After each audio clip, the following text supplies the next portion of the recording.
around. It's time to talk about the gaming industry. My name is TJ Leo. And I'm Andrew. And this is episode 63 of Press Pause, a gaming podcast. We're back, my friends. We're back. Had a brief hiatus. I had a wedding to attend to and be part of. So we took last week off, and we also took time off because, from Wrestling Renaissance, because my co-host for that show, Cult UK, went on a cruise. So there's been a little bit of a 2-week dry spell of content, but we're back, and there's a lot to talk about. Yes, there is. There is a lot to talk about. It's been a busy 2 weeks in the gaming industry, one might say. But how are you, my friend? Pretty good. Been sort of getting back to work on things. My brain was kind of fried after Silksong, and I just needed to take a break from video games altogether for a few days. It's fair. So, but I've been getting back into the swing of things. It's How fair. about you? I'm great. The wedding was amazing. How was the wedding? Yeah, it went off without any significant hitches. It was fantastic. DJing was a lot of fun. I got a lot of compliments on how it went. Yeah, it was perfect. It just went super smooth. Awesome. I'll share. I think I shared some pictures with you. You sent me some pictures. You showed me your DJ setup. Yeah, which was basically just a laptop. Yeah. A laptop. The speakers were on just out of frame, either side of me, and then the subwoofer was on the ground. And there was some lighting and stuff. I'm sure I'll have better pictures at some point because they had a professional photographer taking pictures throughout the night, so I'll have better pictures. But those were just some of the ones that other people snapped. But yeah, it was absolutely fantastic. Good food, no drama. Good people, great music, which is I know sounds like I'm tooting my own horn. Yeah. But I was given the list from the bride, my sister.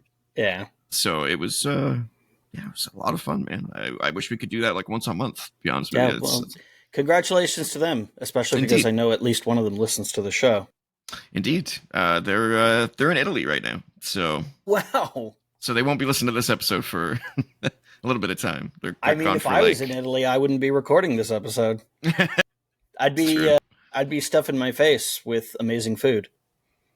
Indeed. And I'm sure that's exactly what they're doing and taking in the sights. Italy's an amazing place. Yeah. So, very jealous. But yeah, they're there for almost 2 weeks. So it's cool. Very cool for them. I'm sure they're going to bring back lots of cool sous and some pictures and stuff like that. But yeah, no, it's been great. I've redesigned the set here, as it were. Can you imagine if they spent the whole time playing Mafia: The Old Country? Wouldn't that be weird? That would be weird. It would be weird, but also kind of makes sense. It's like you look out your hotel room and it's like, oh yeah, I just shot a guy in idyllic hills just like that. I murdered a dude yesterday over there. That's cool. Yeah. That looks like the olive tree I hung a dude from. People in New York City must think that all the time after playing GTA, and a myriad of other games that take place in New York City. Spider-Man. I'll watch movies that take place in like LA or something, and it's like, oh yeah, I know I know that Ferris wheel. Mm-hmm. I glitched onto the top of it. Yeah, the staff at IGN, because they live or work in like I think downtown San Francisco, like it's pretty central, and all the games that end up taking place in San Francisco. I think Watch Dogs 2 was in San Francisco or something like that. I think it was Watch Dogs 1, which one of them is in San Francisco. Yeah, it's 1 or 2. It's not 3. We know that one. Yeah, that was the British one. But yeah, they're like, oh yeah, this feels like I'm just at home. I go on this street on my way to work every day. Yep. The Daily Show actually had a bit about that when GTA 4 came out because they're based in New York. Yeah. I think it was Asif Manvi. And they did the thing where they have like the guy at the steering wheel, but then the green screen, and you can tell it's just footage of the game being played in reverse, so that it looks like it's driving towards the screen instead of away. That's so funny. I think at one point you see a plane flying backwards, and that's the dead giveaway.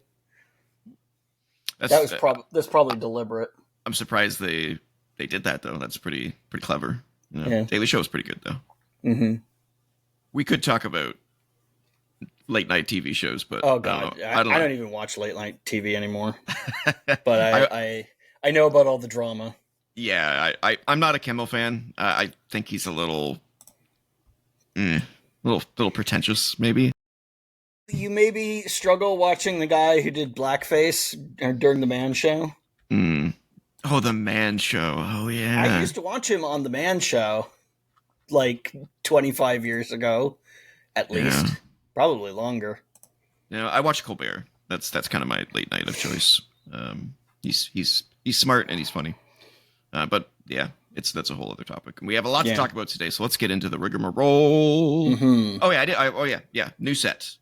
I'll probably go into that on another day though, just because we have so much to talk about. Did you just move your computer desk to another part of your room? I switched a lot of stuff. Oh, okay. Yeah, that was over here. Oh, okay. And the chair was somewhere else, and you couldn't see the artwork and all that stuff. So it's much different, and I don't have the glare of the windows anymore to deal with. Yeah. And also, my PC is now connected to my TV, so I can play PC games on my television. Yeah, you mentioned that. That sounds cool. Yeah, so I'll be able to hook up my launch box to it and play everything. Yeah. And play my PC games in 4K, because I don't have a 4K monitor, so I can play them on there. Obviously, they have to be controller-supported games. Yeah. It can't be a keyboard game. I'm not going to play a keyboard game over there. I'm just not going to do that. But I mean, cool. basically everything has controller support nowadays, so it shouldn't be a problem. It does. I've definitely played a few where it's clearly like tacked on though, where it just feels like they've just mapped the keyboard to the controller, so it doesn't feel like it was like designed for the controller. Yeah. But for the most part. But unless you're gonna play something like the PC version of, I don't know, Beyond Good and Evil or Jedi Knight 2, no, you're probably fine. Yeah, modern games. I didn't select those at random. I happen to own both of those, and neither of them support controller. Bummer. That is a bummer.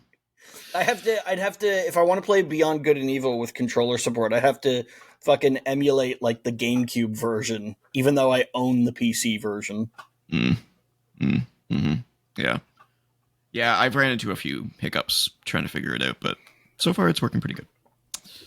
And I put it through its paces too. I hooked up Nobody Wants to Die on the TV at 4K. Okay. And it ran great, but on epic settings, like all the max settings, but I had to use DLSS ultra performance mode. Yeah. In order for it to be smooth.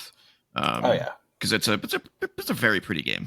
So couldn't quite get to the top notch level in 4K, but I bet you if I just lowered it from 4K to like 1440p, that it would look and run perfectely. So it's honestly, just like that's totally fine. Like DLSS looks so good. Like I look at comparisons of like native 4K and DLSS, and unless you're looking at like single pixel details, you know, where like you have what is going on? Why is Firefox playing audio? I don't know. I didn't hear anything. That was incredibly strange. I'm glad that it didn't record it. We'd get copyright struck. I'd have to like mute you. I don't even have Firefox on any. What is going on? I don't even have any like videos on any of my Firefox windows. Weird. Is it still playing? No, I stopped it. That was really strange. We're back. I don't know. The garbage truck on fire continues. Fuck. All right, let's get to some housekeeping and corrections here. Standard housekeeping, as always, if you want the audio-only edition of the show, which I don't recommend anymore, honestly, because of all the video stuff we're doing. Yeah. We do so much video stuff, and that stuff's only going to increase in the near future. So, I would stick to the video version, guys. But if you want the audio-only edition, you can go to YouTube Music. And don't forget to join the Co-op Club Discord community server, where a bunch of us are talking about video games, pro wrestling, and other stuff. Having a good time over there. So let's get into what we've been playing, because we both have quite a few things to talk about. Maybe not at length, though, like we did for Silk Song or Elden Ring. Oh, God, no. but we have I don't ever some want stuff to talk go about over. one game for that long again. That's a long time. Or at least if I do, I want it to be a game that I enjoyed. And maybe one that we've both played. Yeah. That way there's half conversation going on. Yeah. All right, so let's start off with the one you sent me the picture for. Oh, yeah, okay. You want me to switch it now or wait for your intro? No. Go put it up. Put it up. Let people see. Damn. So, little bit of backstory. It's Deltarune. For any of you who are listening to the audio version, which I know is 0, but whatever.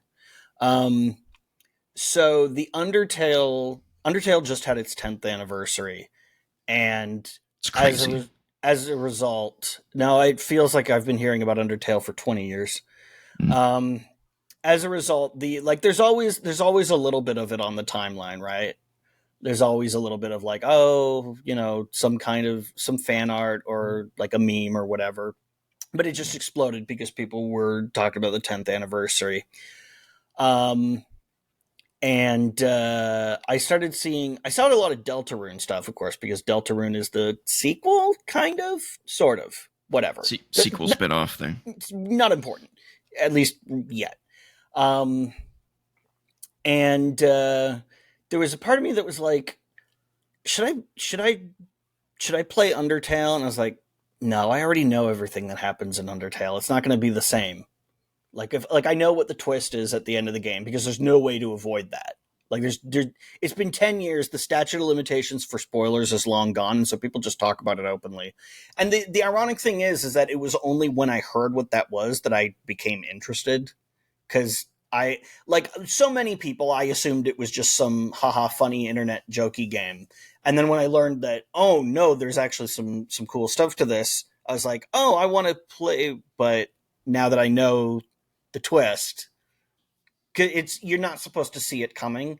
It's a catch-22 situation. It's like the only thing that got me interested in it was finding out about the twist, but in finding out about the twist, it kind of cancels out the effectiveness of it. Like Bioshock. But then I thought, well, what about Deltarune? That's being sold episodically and it's not done yet. And I was like, do I really want to, I'll see how much it is on Steam. Do I really want to buy it? And then I saw that the first 2 chapters are free. So I was like, oh yeah, okay. I didn't know that. If I'd known that, I would have tried it out a long time ago to see what everyone was going on about. So I downloaded the first 2 episodes of Deltarune, and I've been playing that. I finished chapter 1. I was kind of on it. I'm still doing chapter 2, so I don't really have a final verdict on what is available to me yet. I'm kind of 2 minds about it, because on the one hand, like, it's funny and it's, the characters are they're interesting. But on the other hand, I'm like, this is the thing that people have been going this nuts over. Like, it's fine, but I mean, maybe it's just like an expectation management thing. Everybody's been talking about how it's like the greatest thing ever, and so maybe I don't know, expecting more. It's fine. It's just, I'm kind of like, is this really what so many people are seemingly just basing their whole personalities around? I think the Undertale community is an echo chamber. So yeah, it's, that's how it is with every fandom out there. Like, that, this is part of the reason why I hate that concept of we need to form a tribe around our shared enjoyment of this thing, because it's like, you don't have to make it your entire life. It can just be a thing that you enjoy, Balanced and healthy. Yeah. It's fine. There's some stuff that I look at and I feel like they're telegraphing stuff a million miles away. Like, Ralsei is so sweet and wholesome and such a good boy. I'm like, he's either gonna fucking die or betray us. Like, there's no way that he comes out of this unscathed. If you didn't like Undertale, would you like Deltarune? I don't know. I haven't played Undertale. So I don't know. I from what I understand, it's pretty similar. Like you can fight battles, but you're not really supposed to fight. Yeah, You yeah. know, and you go into this game like presumably knowing that because you either played Undertale or you've heard everyone talk about Undertale for the last whatever. So either way, you know that you're not supposed to kill enemies. You're supposed to find alternate solutions. And I do kind of like the puzzle aspect of the battles. Um, I'm not too crazy about the bullet hell stuff where you got to dodge all the projectiles. Um, it's okay, but it gets really tedious when you've got multiple enemies like overlapping stuff, and I'm like, I just don't enjoy that kind of game. Like I enjoy like a shoot 'em up like R type or whatever, but when you get into stuff where it's you have to find this tiny corner of the screen that's not occupied by enemy bullets, which is what it feels like when you have like three enemies that you're fighting and they're just overlapping their different attacks. Like it can make for some interesting combinations, but I look at some of these some of these patterns and I go, how the hell is anyone supposed to dodge this? Especially with how slow the heart moves. And then there's Yeah. a button you can hold to make it move slower. Why the hell would I want to do that? I like there was a and I am clearly it was an optional boss because I didn't have to beat it, but it was like, how am I supposed to dodge these patterns? It hits so hard and like everything tracks me. There's got to be a thing to it, but I don't know. I just said fuck it and I skipped that optional boss. I'm sure it unlocks something, but I don't care. Whatever. Um, Are you so yeah, Deltarune is fine? fine Are you so are you going far. to buy the next chapters, or are you just done with it? Um, we'll see what it's like when I get to the end of chapter 2. If I still feel compelled to follow where these characters are going, then yeah, maybe I will. It'll depend on how much it is. Because I've been buying a lot of games recently. I got a budget, you know, because Mhm. I gotta save up for the Switch too, because I want to have it for Metroid Prime 4. And then the fucking holiday season is coming, so I'm gonna have to buy Christmas presents for people, and it's a very hard on my wallet end of the year. Yeah. Oh, So it's hard on everyone's wallet. yeah, yeah. Yeah. So Okay. this is the time of year where I'm kind of like watching my expenses, which is also why I haven't played Sword of the Sea yet. Yeah, I haven't played Because that one yet either. I looked at it and I think it was like 35 Canadian on Steam, which I'd be happy to pay, except it's only apparently a few hours long.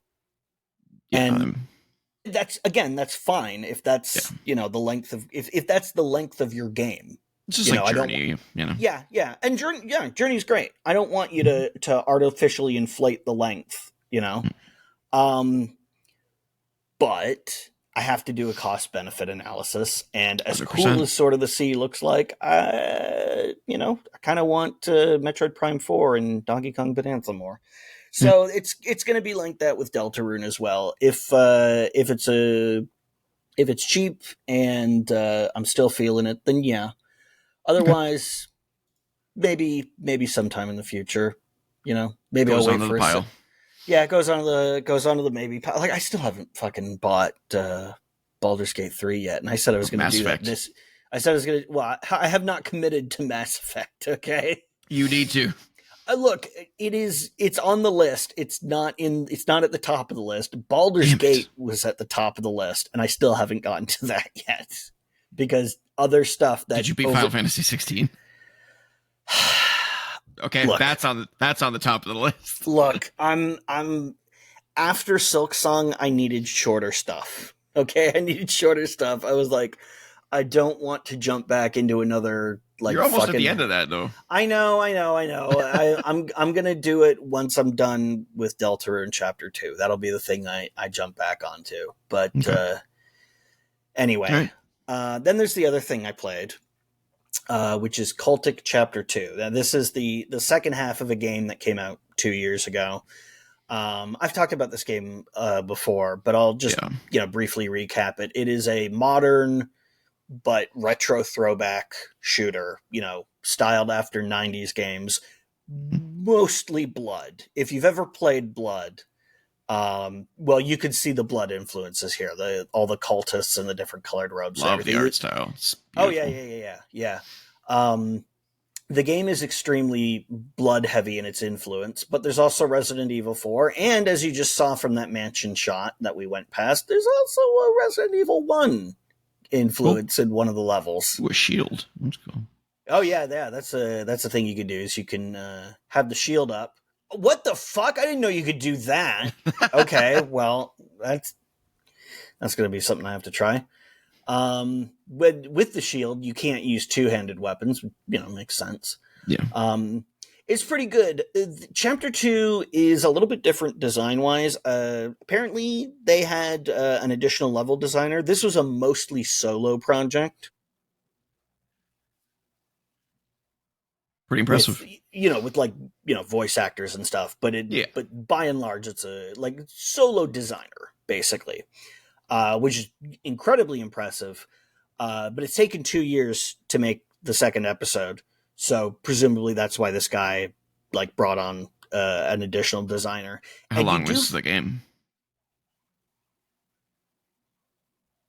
I don't know, it was like 7 or 8 hours long. Okay, standard length. Decent length for a shooter of that of this style, right? Absolutely.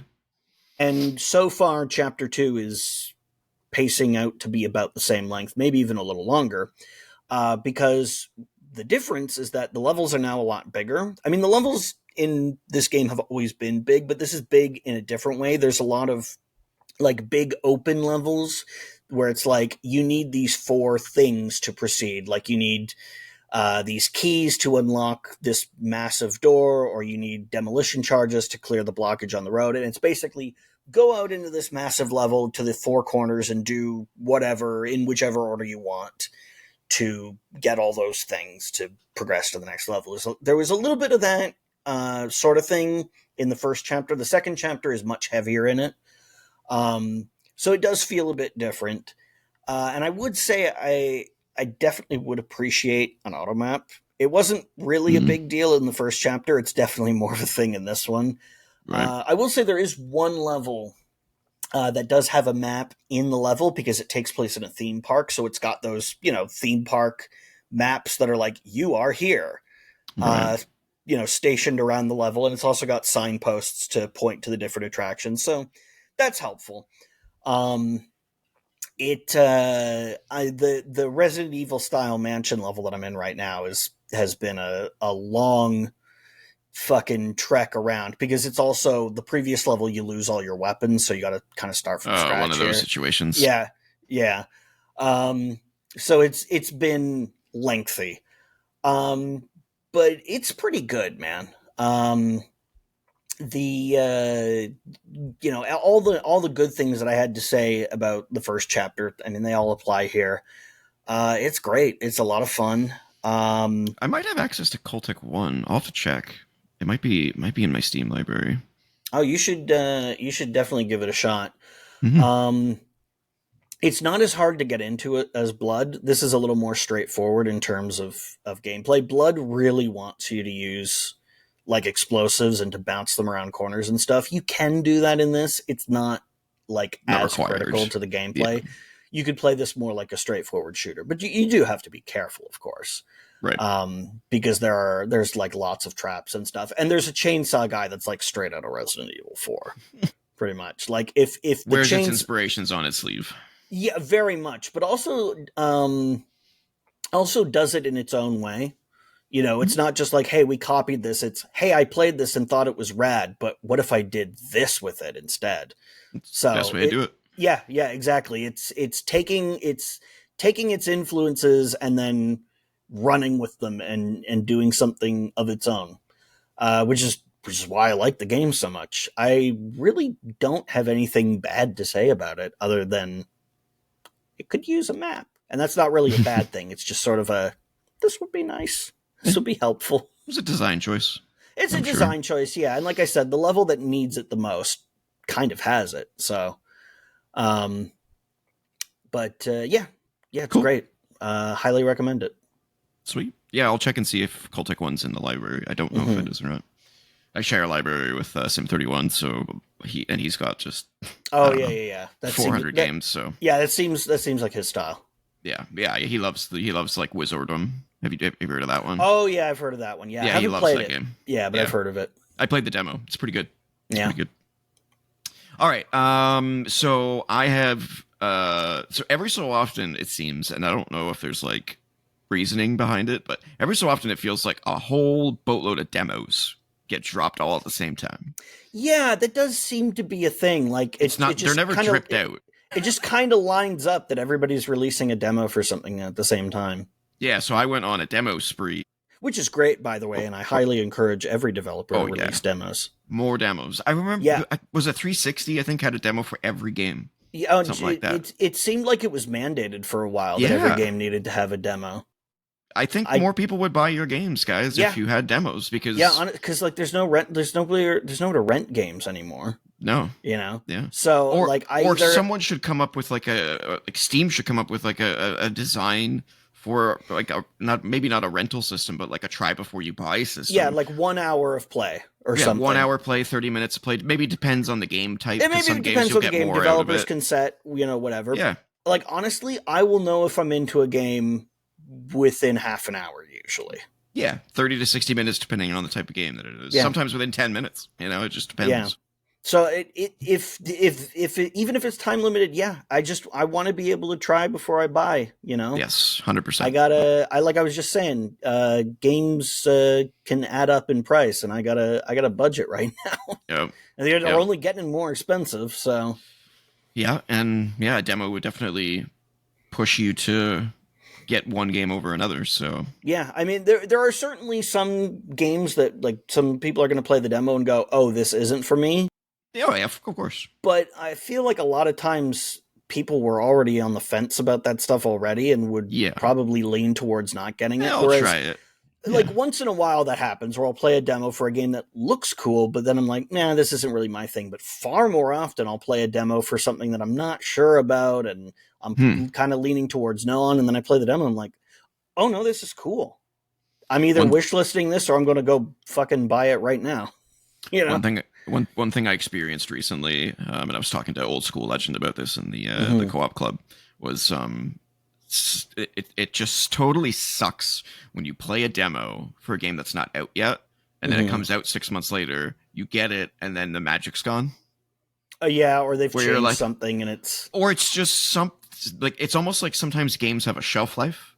So if you play them, and then too much time goes by, you come back to it, and you're like, why was I hooked on this? Why was I so happy about this? Yeah, sometimes you're just in the right, headspace for a game. You're in the right mood for it. And then, like, for example, Hades 2 just came out of early access.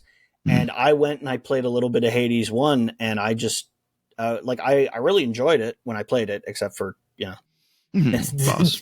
fighting Hades.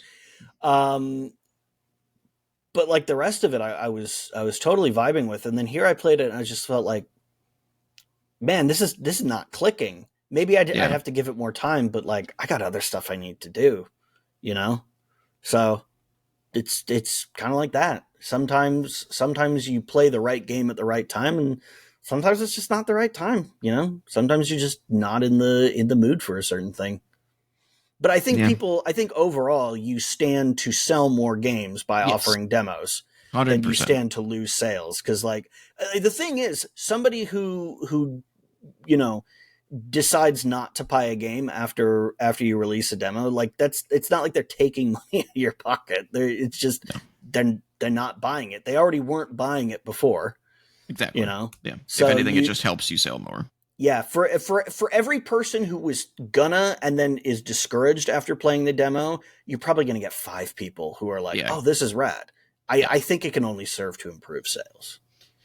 Yeah, I experienced the demo reversal that I was talking about. Oh yeah, with The King is Watching. Oh okay. I played the demo and I was like, "This is sick. I'd love this." And then I played the full game and I was like. But it was like there was like a 6 to 9 month gap between playing the demo and playing the full game, and I was just like, "Huh, what was it at that time that made me so enthralled with this experience that's not clicking now?" Yeah.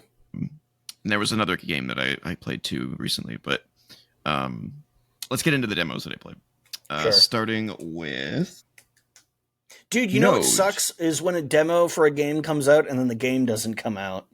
Oh yeah, especially if it's a good, if it's the demo is really good. I mean, at least you got a chance to play it, you know, instead of just never getting to play it. But like, it sucks because like, oh man, this is cool. This could have been a thing. I'd like to play more of it. Yeah. Yep. Sorry, go on. Where was the first demo you played? So this is Node, and it is very unique. I've never played anything like it. So it is a side scroller game, sort of akin to like Inside or Limbo, that kind of an experience. It's got those vibes. You're a little drone dude that is piloted onto a planet where you're investigating some sort of like end of the world disaster. And it's a Soviet nuclear power plant, but it's on another planet. Interesting. Well, I don't know if it's on another planet or not. Okay. I'm not sure about. I think the human race. I'm still trying to figure it out, but because it's just a demo, so I don't have the whole context. But I think what happened is the people left the planet because it was no longer inhabitable. Yeah. And so or they didn't leave the planet because it was no longer inhabitable. Yeah, but they've sent you back. They've sent you back. Yeah, they're communicating with you. We've got like a Wall-E situation here. Yeah, it's Wall. Yeah, exactly. Except what was the Eve? Eve, yeah. Eve, yeah. You're like Eve, basically, which could be where the inspiration came from, honestly, because he looks a lot like Wall-E. But the gimmick, I guess, is the best way to explain it, of the game is that after the first 20 or 30 minutes, the radiation on the surface becomes so strong that the remote control. So you're essentially the guy who's piloting this robot. You're like a drone operator. Yeah, okay. So you're piloting him essentially. But the radiation eventually gets so bad that you have to send a quick shot of instructions about what to do. Oh, okay. So that's the gimmick of the game. Okay. Yeah. So that's a Star Trek thing. It's like we can't use the transporter. The radiation is too strong. Yeah. So you have to. There's like parts of the level where you can shoot instructions down to him, and there's like this little like timeline bar basically at the bottom, which is not shown in this trailer for some strange reason. But at the bottom, there's basically a timeline bar, and then the further you progress in the game, the more actions and commands you unlock. Okay. So it'll start off. So you're like leveling up and building like a buffer, like an instruction buffer. Yeah. So like it starts off with move forward, and then that evolves into move forward for this many seconds, and you get to set how long he drives forward. You know what this is like? This is like piloting one of the Mars rovers because I think it's like an 8-minute delay to get signals from Earth to Mars. So they send a command and then they watch the feed and wait to see what happens. And then it's 8 minutes to get it back. So it takes forever to get shit done, so they gotta plot in advance what they're gonna do. Exactly. So yeah, everything you see here is him having already had the instructions, and he's doing the things. You're not. It's not a 1-to-1 direct control. Yeah. After a certain point. So yeah, you get the ability to jump, you get the ability to turn around, you get the ability to back up, you get like it just keeps doing these layers, and so the game kind of becomes like a puzzle game more than a platforming game, where it's like almost like a trial and error situation, because if you fail, whatever happens, like if you die or you fall off a cliff or if you get crushed or whatever, it just resets you back to where you were. Yeah, it would be really frustrating otherwise. Hey, there's one of those Boston Dynamic robot dogs that we just passed. Yeah. I think the idea is that he is like the robot is projecting what's going to happen to him if he does it with this set of commands, and then time reverses back to where he's standing to be like, oh, nope, that's not a good one. What was that Nicolas Cage movie? Next. Yeah, it's kind of like that, where it's like, nope, that's not going to work. Nope, that's not going to work. Okay, I'm going to do this. Yeah. But it's very interesting, very cute, also very mysterious. My only concern is, does that gimmick get you to the end of the game? Yeah. Does it get tiresome? Because towards the end of the demo, I was having to navigate this. It's actually in this trailer. This this piston Okay. that goes down and then it comes back up. Oh yeah, And then it yeah, comes yeah. down, it comes back up. But then there's like these little gaps, so you have to command him to go, stop, Very go, Super stop. Mario World, Yeah. Bowser's Castle type shit. Except you don't have direct control, so you're like, Yeah, oh, yeah, no, yeah, stop, yeah. stop, stop, stop, stop, and you have to Yeah. get the timing perfectly. And it's not something as simple as go forward 2 seconds, stop for 2 seconds, go forward. It's not that simple. Like I was like, go forward for 4 seconds, okay, stop for 3.5 seconds, okay, go for 2.5 seconds. Oh fuck, go in. Like Yeah. and so I don't know whether it would sustain over the entire game. That will kind of remain to be seen. But it's very interesting, very unique, and you can play the demo free on Steam. So Yeah, that and on sounds cool. Xbox as well. I will probably give that a try. Yeah, free demo. Yeah, what do you got to lose? Mm-hmm. Very cool, very cool. All right, next up, I got to play Sonic Racing Crosswords. Every time I see people talk about this, my brain goes Sonic Racing Crosswords. Yeah, or Crosswordle. I don't know why it's doing this today. YouTube must be having issues today because I'm not having any issues with any other website. It's just YouTube videos, so I don't know what the heck's going on. There's just like a delay with the loading. But anyway, once it loads, it's fine, which is weird.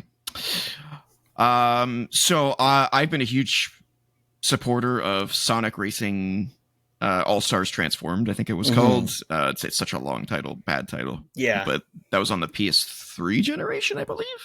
Something like that. It was fantastic. It was very much like a Diddy Kong Racing homage, where you drive through a level as a car and then something changes in the level that makes you go into a river. So now you transform into a boat, and then all of a sudden the ground drops out from underneath, and now you're flying a plane, that kind of thing. And so, All Stars Racing Transformed was amazing. This is very similar in that vein. I didn't like the previous game. What was that one called? I think that was just Sonic Team Racing. They got rid of the whole transformation stuff. It was just a kart racer. And I was like, why would you get rid of the one thing that made it interesting? It's like weird.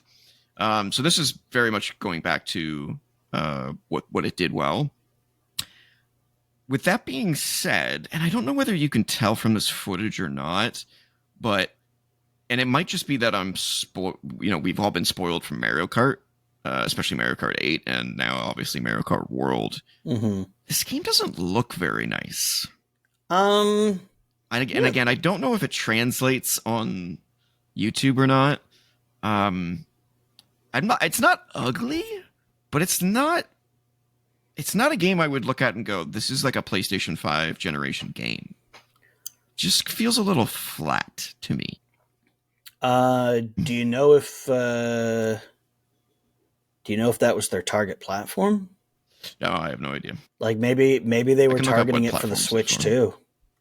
It's kind of like when you had games being developed primarily for the PS2, and they looked better on GameCube and Xbox, but they didn't look as good as they could have if they'd been targeted for those platforms. Okay, so it's released for Switch, PS4, PS5, Xbox One, and Xbox Series X and Windows, which is actually kind of surprising for me because the hook of this game is something that I figured would require an SSD.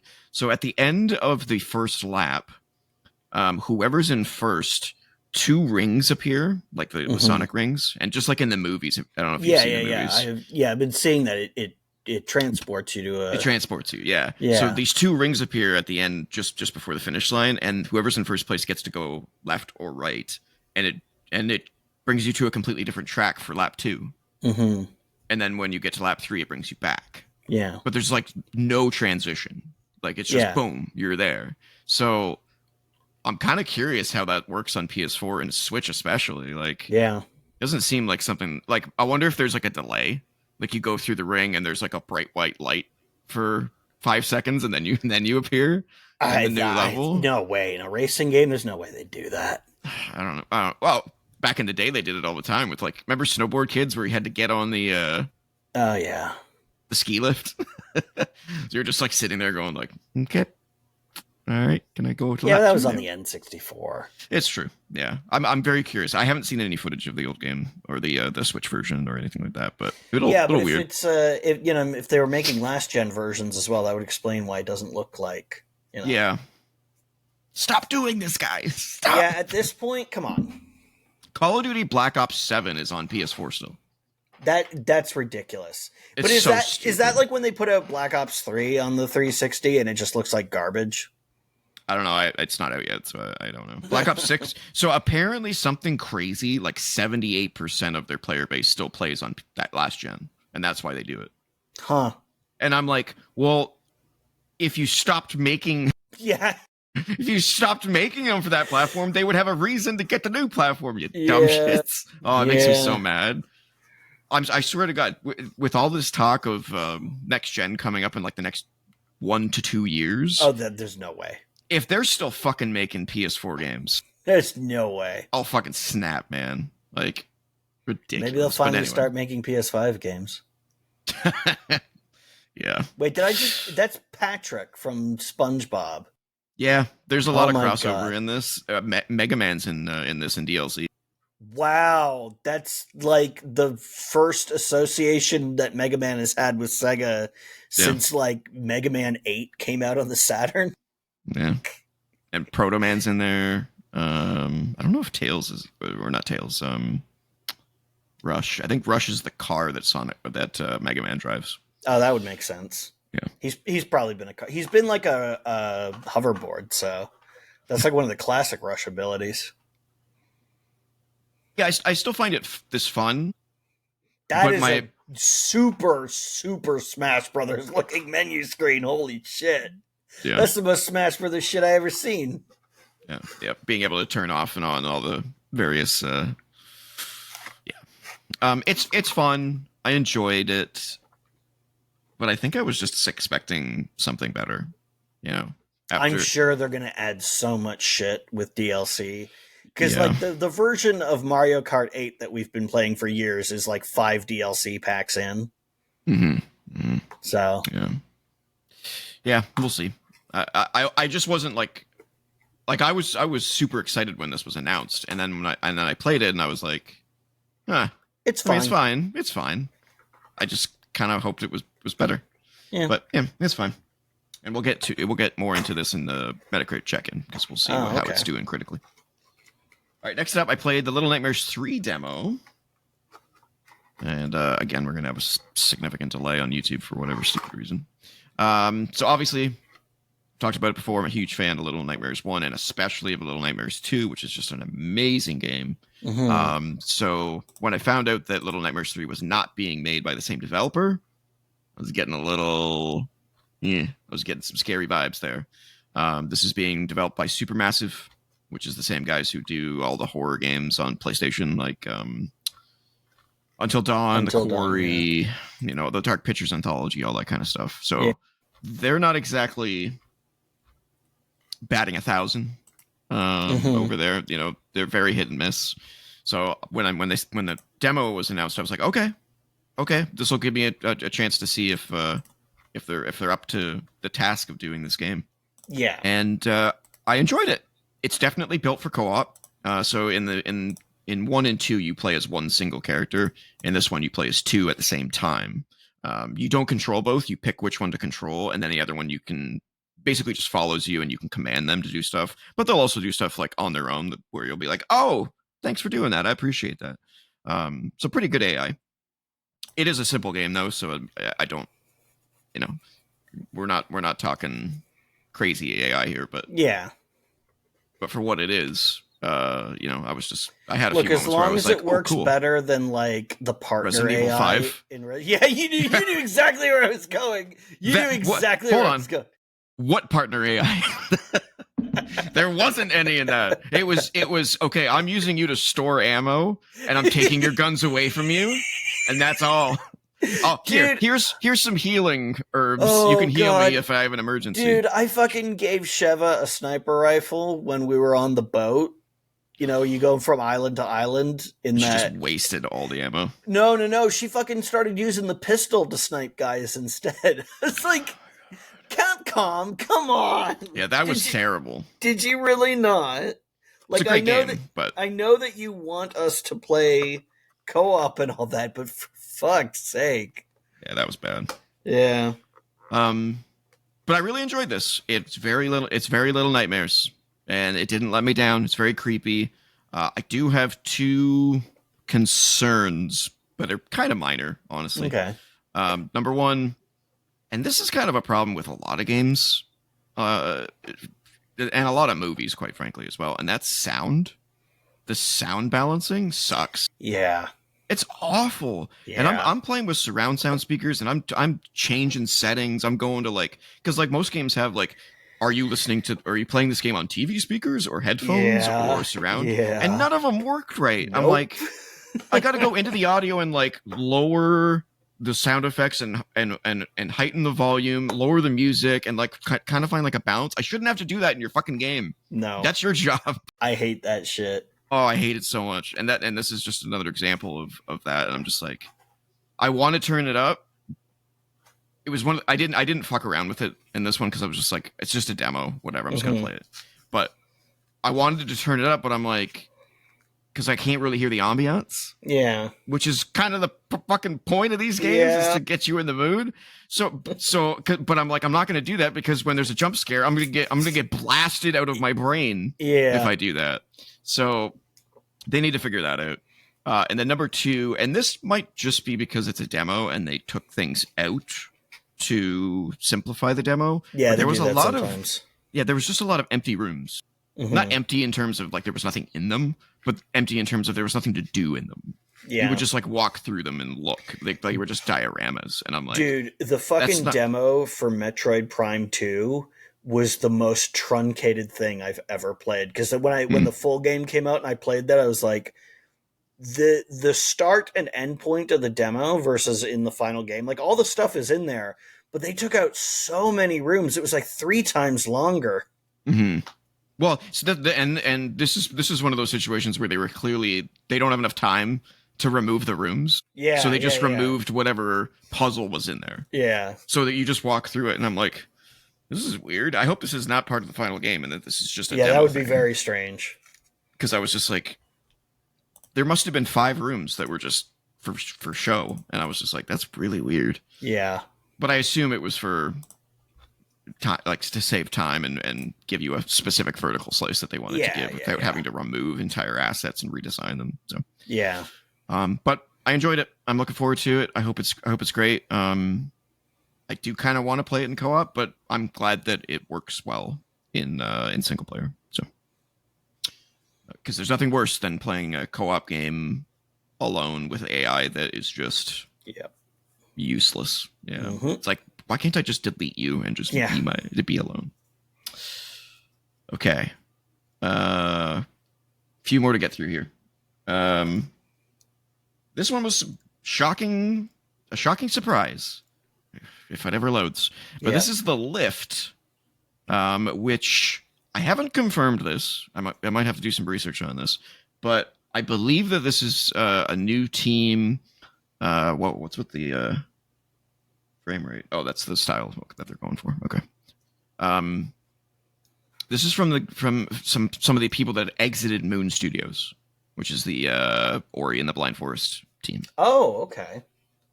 Which I didn't know until after I played the demo, because I saw this trailer and I was like, huh, that looks kind of cool, kind of weird. I'll play it because I love demos. I'll play anything. Yep. And I came away after playing this demo.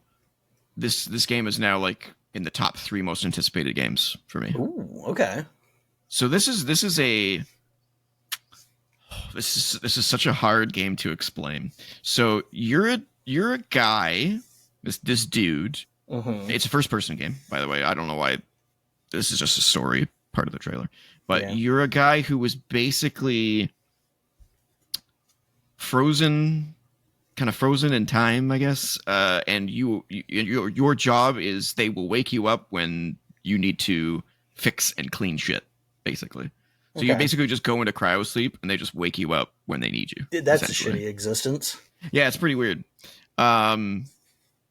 But what ends up happening is some sort of catastrophic event happens, and you wake up like an unknown amount of time later, thousands of years, who knows, and everything's just gone to shit, and you're trying to figure out what's happening. Fix it yourself. Yeah, and exactly. So the gameplay of the game is kind of like almost like a mechanic simulator. Yeah. But in a Portal 2-esque way. Okay. Which is really that's the best way I can kind of describe it. And you're gonna see some gameplay here, so you'll kind of know what I'm talking about when you see this. So here we go. So you're exploring this world, which, as you can see, is completely fucking weird. And you're essentially fixing everything. But everything is like a mini game. But it doesn't feel like a mini game. It's not like it loads into a separate thing. It's in the world the whole time. As you can see there, the guy just put that ladder up and it extends. Everything opens and every part matters. And you put parts in. See, like this is the classic, pipe game, that you've seen in a million games. But it feels so much more intuitive. And like, look at that. You have to like find screws to like fix. Like everything is fixable. Switches are flippable. It's so hard to describe. It's mind blowing, but it's so addicting because it's just like you start off like in this elevator, a lift. Yeah. As the game is called, the lift. And when you wake up, you exit the lift and there's no lights on. So you flick a switch and all the lights come on, and it just feels so tactile that it's just super satisfying. It's almost, what I would compare it to is Power Wash Simulator. Okay. In that, you're basically just cleaning up. You're fixing shit, right? But there's just something about it that is so satisfying, where it's like when you're finished and you've accomplished this task, it just feels so good. Very much in the way that the Portal puzzles made you feel when you solved them, where you're I feel smart. It sounds like it's all pretty slickly implemented. And there's something to be said about having everything kind of take place in the same space, not having like a separate interface window come up or like a fade out, fade in. It's kind of like Doom 3 is obviously an older example, but all the like the interactables in that game, it's not just a switch that you have to be vaguely pointing in the direction of. It's a touch screen, but when you put your crosshair over it, it turns into like the touch point that you touch on the screen, and you can hit different buttons, which in a lot of games it would like pop up a UI for you to use. But here you're interacting with the UI in the world in real time, and it just feels more natural. Yes, it feels so intuitive. There's never a moment where you come up to a panel and the view switches. You know what I'm saying? Like it goes and then it kind of zooms in. Yeah, zooms, you're always just in the world looking at things from your perspective. Your perspective that you want to, and you can interact with them. And it's not like you click it and it opens. You have to click and hold it and like drag it up. Yeah, drag it open and like actually flip the switches. It almost sounds like a VR game that they've managed to get that level of tactility in just interacting with like the mouse and looking around. If they don't make this a VR compatible game, that's super foolish. Yeah, it looks like the kind of thing that would do really well in VR. Yeah. I can't gush about this game more. It came out of nowhere. They're like, here's a playtest. We don't know when it's coming out. Help us out. I'm trying to remember what game was it that I played a few years ago where just doing things like opening doors, you had to like grab hold of them and actually swing them open. Like a lot of horror games do that. A lot of horror games do that. And Layers of Fear. Yeah, a lot of stuff does that. I'm trying to remember which one specifically I played. Doesn't matter. You know what I mean. Yeah, Layers of Fear did it, and like a ton of other games do it, so you can kind of like peer in. Yeah, and then push it. And open. Also, like if you're being chased, it sort of simulates the panic of, oh god, open the door, get the keys out. Yeah. It's very cool. Yep. And it's also shown in here a few times. I completely forgot to point it out, but at the top there, you can see the percentage gauge. So whatever area you're in, you know how much is left to fix. Yeah, that's very helpful. And that's actually how you progress and unlock more stuff. Is by see they're like bars. So like there's like three so sections. Each one of those is like, congratulations, you can move on to the next area. Okay, yeah. Or congratulations, this is now unlocked. You can use this to fix other stuff now. So it just keeps like expanding and growing. And then the demo is basically just the prologue where you're getting to the lift, and then I think the lift takes you places. See, yeah, right here. Yeah, it looks like it's a level select. Yeah. So and there's this creepy dude who comes up to you in like a cart and is helping you, and you're like, what the fuck is going on? It's very cool. I cannot wait for this game. Yeah, I really hope that it looks really solid based on the teaser here, and the review you're giving is pretty glowing. Yeah. Sounds like they nailed it. Yeah, there's the dude. Yeah, okay. Yeah, I don't know what it is about it. It's just a satisfying game. Yeah, I don't know what the top left corner is for, like power. So I don't know if you have to like power stuff. I can't remember. You do have to turn an engine on, so maybe it's for the lift. I don't know. It looks like maybe this is what your capacity is versus what your load is. Like you're plus 22, you're minus 2. It's like as long as your minus doesn't exceed your plus, because that's like the demand versus the supply. Oh yeah, that'd be my guess. So there's power management and God. Yeah. You can, and there's like a vending machine that you put tokens in that you find out to pop out pieces that you need to fix this stuff. So it'll like pop out screws or light bulbs. Like the lights actually break, so you actually have to like take the fluorescent thing out and like put a new one in. That's very Viscera cleanup detail. Mm-hmm. That's the kind of shit you had to do in that game. And then there's also these weird objects that are like out of sync with reality, and you can like, I don't know what that's about, and I also don't know what's this like the sludge that neither of those things was like so the sludge wasn't even in the demo, so I don't know anything about that. And then I did find a couple of those out of sync objects, and you can turn them in for tokens. So it's like almost like maybe they're like poisoned, so like they want you to get rid of them and like reward you for it or something. I don't know, but I also see some like water liquid physics here going on like that. Man, I'm super excited for that game. Okay, let's move on because I keep talking. Yeah, it sounds cool. Yeah, it's really cool. Dragon's Dogma 2. Wow. Yeah, so this is not a demo. I actually have the game. I got it from the library, and I haven't played a whole lot of it. I didn't play the first one. I did.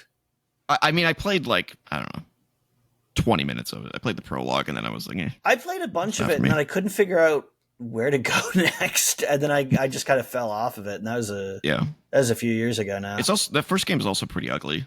It's very brown. Yeah, it's a little ugly. It's a little brown. I don't know why we're seeing Evil Dead. Yeah, that's weird. But fast forward that. From what I understand, when this came out, people were just like, it's the exact same thing as the first one, but it looks better. So I was like, oh, okay, well, that's cool, I guess. But I haven't beaten the first one, so maybe I'll save my money because I still have that. Yeah, I would agree with them. It feels like Dragon's Dogma 1. I don't feel like there's anything different about this game compared to the first one. It even starts out very similar. No, you get your heart torn out by a dragon? No. You're like, I don't know, you're chosen or something. I don't know, risen, whatever the name of it is. But I don't know. You get your pawns in the town, and let me ask you a question. Do you know about the relationship system that existed in the first game? No. So there's a relationship system where the game assumes that the person you talk to the most is the person you care about the most. But the thing is, this applied to everyone equally. So in the original version of the game, because they released a DLC and like a huge like rebalancing of the game along with that DLC, they like everybody's beloved character that was like abducted by the end of the game was always one of the shopkeepers. Because people would go to the shopkeepers to like buy and sell gear, right? Well, that was not thought out well. That's funny. So they had to like make it so that talking to the shopkeeper is like a fraction of the value of talking to anybody else. How did they not figure that one out? Wow. Yeah, I know, Yeah, I think the right? DLC was Dark Arisen. I Yeah, think it was yeah, called. Yeah. Yeah, so I've played probably the same amount of this game that I played of the first one, and I just feel pretty much the same way where I'm like, I want to like it, but I don't. It's kind of like Dragon's Age, but without any yeah. personality to me. Yeah, it was like an open world game with a surprisingly small open world, and I kept waiting for it to expand, and it never really did, and that's why I didn't know where to go next because I felt like I've explored everything and I've done what seems like every story quest here. What the fuck do I have left to do? I'm clearly not at the end of the game. No. So, yeah, I don't know. Most of the selling points that I've heard about this game are how dynamic it is. If you're just exploring the world, shit just happens. Yeah, oh Stories yeah. just happen, that kind of stuff. But if there's no like heart to it, Yeah. then it just feels like random events. It doesn't feel real. You know what I'm saying? Yeah, yeah, it's kind of hollow. Yeah, it's kind of hollow. Yeah, yeah. And I just kind of still feel the same way about this one. I'm like, it's a Also, cool idea, but one of the things about the first game is that there are different character classes with different attacks. I found that like the starter thief class was far better than anything else in the game because you got abilities that could like pull all the enemies towards you and knock them down so you could get a bunch of free hits in on them. It was like, why would I ever use anything else? And I tried using other stuff and I was like, nothing here is even remotely as good as the moveset that I got from the start of the game. right. The other thing I don't like about either of the games is the fact that the pawns don't level up, so you have to replace them eventually. The whole like, pawn thing is kind of weird.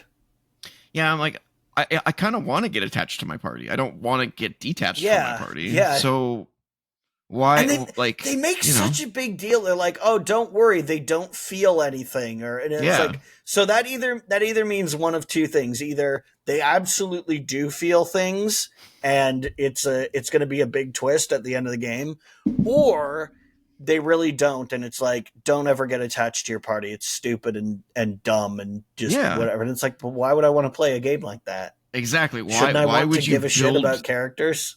Why would you build into the story something that would make you not care? Are just fleshy Pawns. robots. Yeah. It's so strange. It's really weird. I've never quite understood what Capcom was trying to accomplish with this. Yeah. It almost feels kind of like a testing ground for like Monster Hunter stuff, but then they made a sequel to, because like climbing on top of the monsters, and it does feel very Monster Hunter-y. Yeah, and that's a cool mechanic. I think that's awesome, but like I said, it just feels like a testing ground for stuff to do in other games, and now they've made a sequel to it. Yeah. I liked the TV show though, the anime. Oh, okay.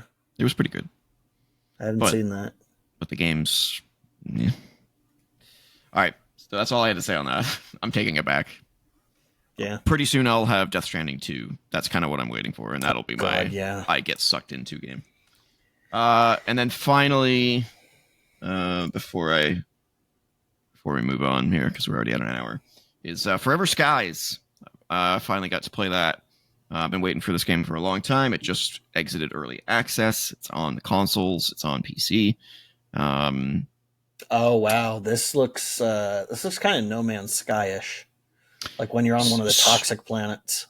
Yeah. From a visual standpoint, I can see that. It's definitely more like Subnautica. Yeah. Oh, yeah. I'm just talking with like visually. Visually, yeah. It's Subnautica in a blimp, and my buddy and I spent probably about 7 hours playing this straight. Love it. That's a pretty strong endorsement. Yeah, we lost all concept of time and space. Yeah, we only stopped for food. That was the only reason we stopped was food. It's like, oh no, I'm starting to take real world hunger damage. Exactly. Yeah. What is this horrible pain in my stomach? What the fuck? What time is it? Holy shit. Yeah, it's definitely one of those games for sure. Yeah. We played the shit out of those moments.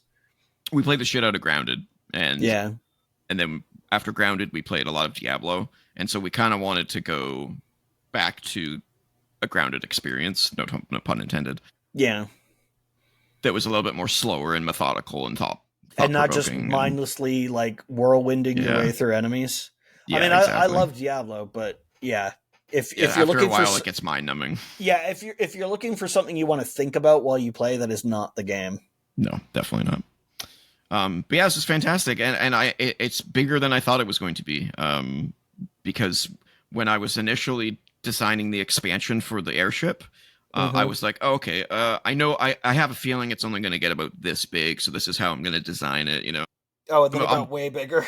Yeah, and then at a certain point, I'm like, I'm running out of room, and then it's like, and then at a certain point, it introduces stairs. So now it's hover raft. So now, yeah, exactly, yeah. So now it's like, oh, so now there's more than one deck to the ship. Yeah. And now I have to install more than one engine, and then I have to put turbines in, and then it's just like super rafty. It's like, holy shit, this game is huge. Yeah, this is my this is my jam. Yeah. This is my type of game. I love games like this so much. Not all of them, though. I've definitely played a few where I'm like, no, like I couldn't get into the forest, and I couldn't get into Ark. Oh god, the forest! Like, I'll tell you the reason I couldn't get into that game is because you can't rebind your controls very well. They really limit what your keybinds are, and I was like, no, I gotta have my binds the way I like them. I couldn't get into it because it felt like too much busy work. Yeah, that is the other thing. There's a lot of that in that game. You needed way too many resources for the things that you needed to do, and I was just like, holy fuck! Chop down 50 trees for this little shack. Yeah, I'm like, this you should have shrunk the requirements for these things by like 75%, and this would have been more fun. I did try Sons of the Forest, and I want to give that another shot, but it's definitely Forest and Sons of the Forest are definitely games that are crafted with the expectation that you play with 4 people. Yeah, and that kind of sucks because this is not a game where that's the case. You can definitely play this alone if you want to, just like Subnautica. It definitely helps with more people, speeds things up. But it's definitely doable alone, and it's super fun. So if you're a fan of Subnautica or you're a fan of Grounded, you're gonna really enjoy this. Not a whole lot of combat yet, which is kind of surprising. We're like I said, we're like 6, 7, 8 hours in, and we basically just have a knife for combat at this point. I think where we ended it, we unlocked our first gun. It's a crossbow. So it does seem like there will be combat and whatnot. But I noticed there was some shooting of stuff that was floating by, but I don't know if that's like enemies. That's an extractor. Yeah, so that's how you extract resources from materials and destroy doors and stuff like that. Again, very No Man's Sky-ish. Yeah, exactly. So, so highly recommend it. I'll report back more. That's just my first impressions. I'll report back when we beat it. Okay. Which probably won't be for another month or 2. And that's it. I do have like 5 more, but we have other things to talk about, so I'll save those other 5 for next week. So let's move forward to Happy Birthday Video Games. I just love that screenshot. That's totally in the game, by the way, and not taken out of context at all. He just says that. Yes, indeed. So happy birthday video games, and this may be the biggest happy birthday video game segment we've ever had.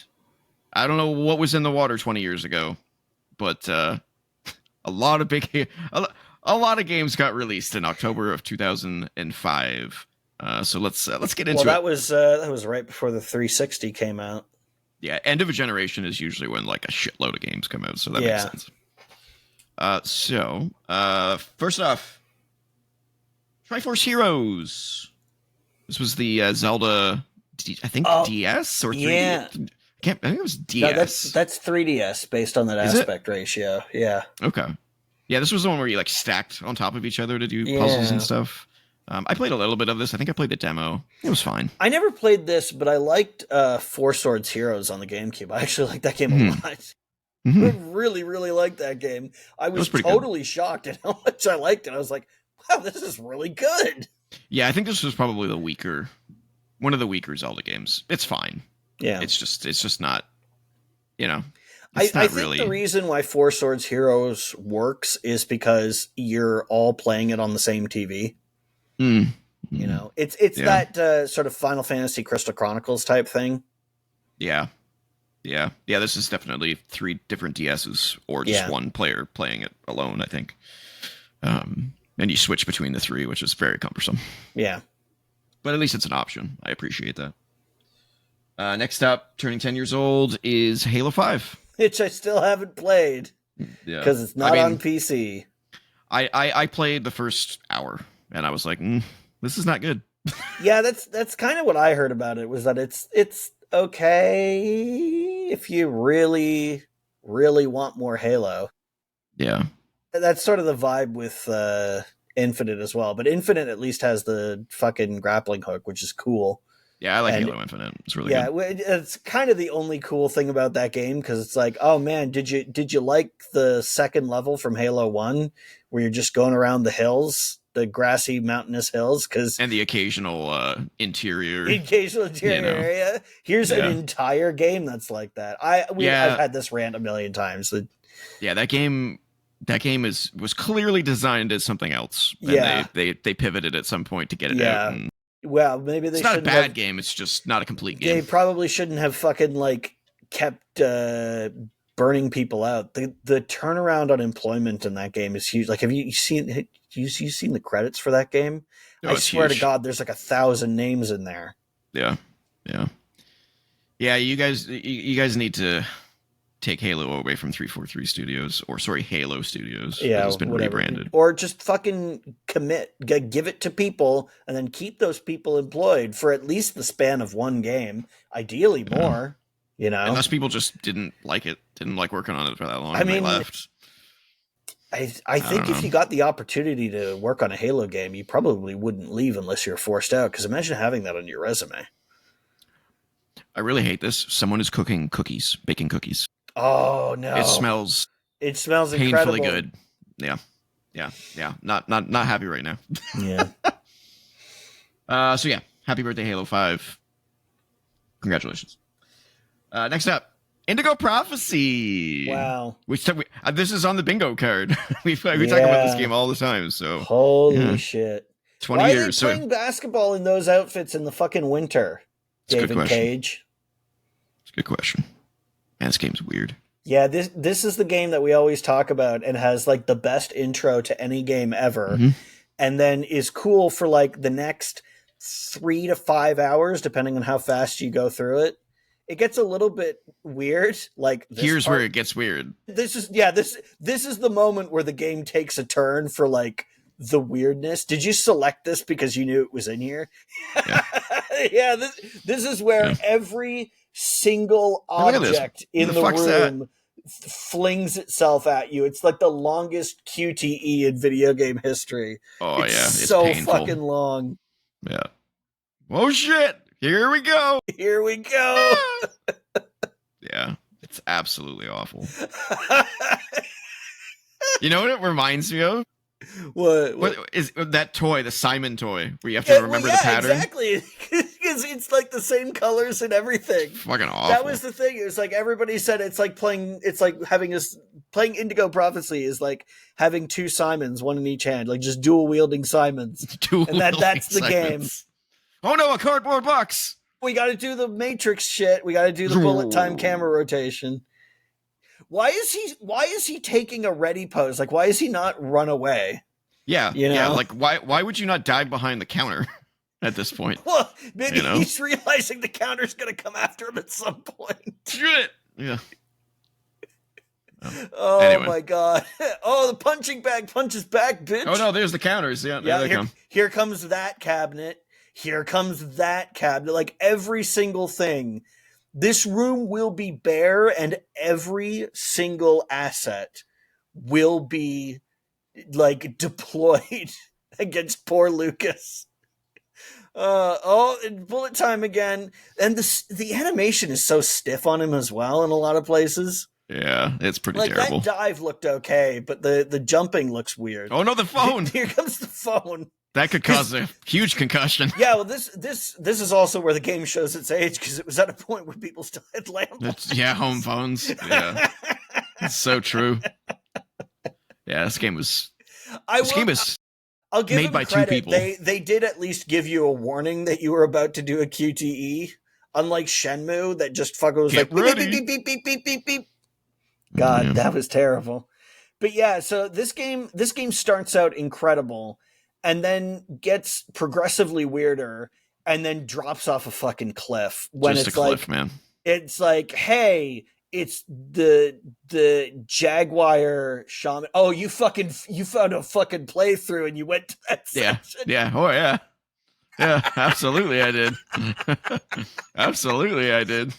I love it. We talk about it so much, I had to have it as a key feature. I fucking love it. But yeah, then like the Jaguar shaman shows up and the computers are in on it. There's like at the 11th. Don't you go to like the Himalayas or some shit or something like? The game introduces all this shit at the 11th hour, and this was the first Quantic Dream game I ever played. I hadn't played Omicron at this point, so I didn't know. I didn't know it was going to go like that. The funny thing is that until like fucking what was the Detroit? Until Detroit, this was easily the best thing they made.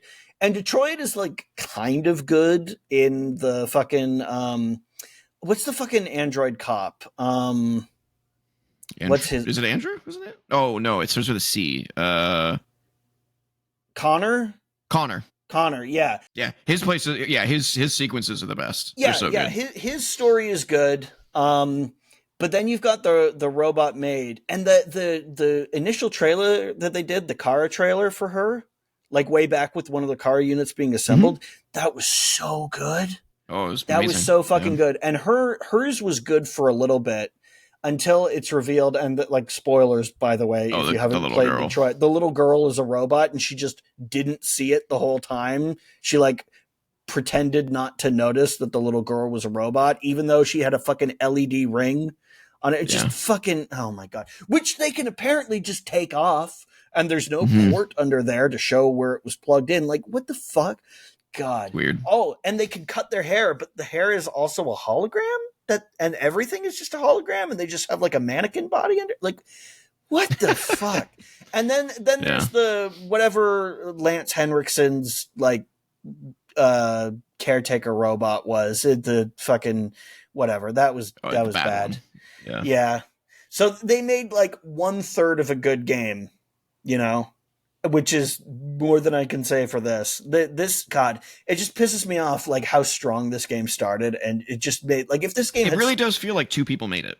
Like someone made the first half and someone made the second half, and then someone had to come in and stitch them together. There are talented people at Quantic Dream. Oh, definitely. There are people at that company who know what the fuck they're doing. And I don't want to lay all the blame at David Cage's feet, but whenever you look, he is the leader. Well, yeah, there's that. But anytime there's like an interview with David Cage, like basically anytime he opens his mouth, it's like, oh, this guy is definitely part of the problem. Like the way he talks about his approach to design and stuff, it's like, Randy.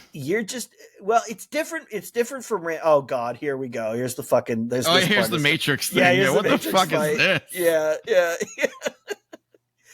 Oh my God! But like the way he talks about his design, it's like, do you actually know what makes a good game, or do you just want to try to elicit an emotional response without like understanding the build up to it? Because it's like there's all this stuff that's supposed to make you feel bad for the characters, but it comes out of nowhere. Like when Kara realizes the little girl's just a robot, it's like that's not foreshadowed in any way. It's just suddenly dropped on you. Like, guy, I understand wanting to have an emotional payoff, but you have to actually work to it.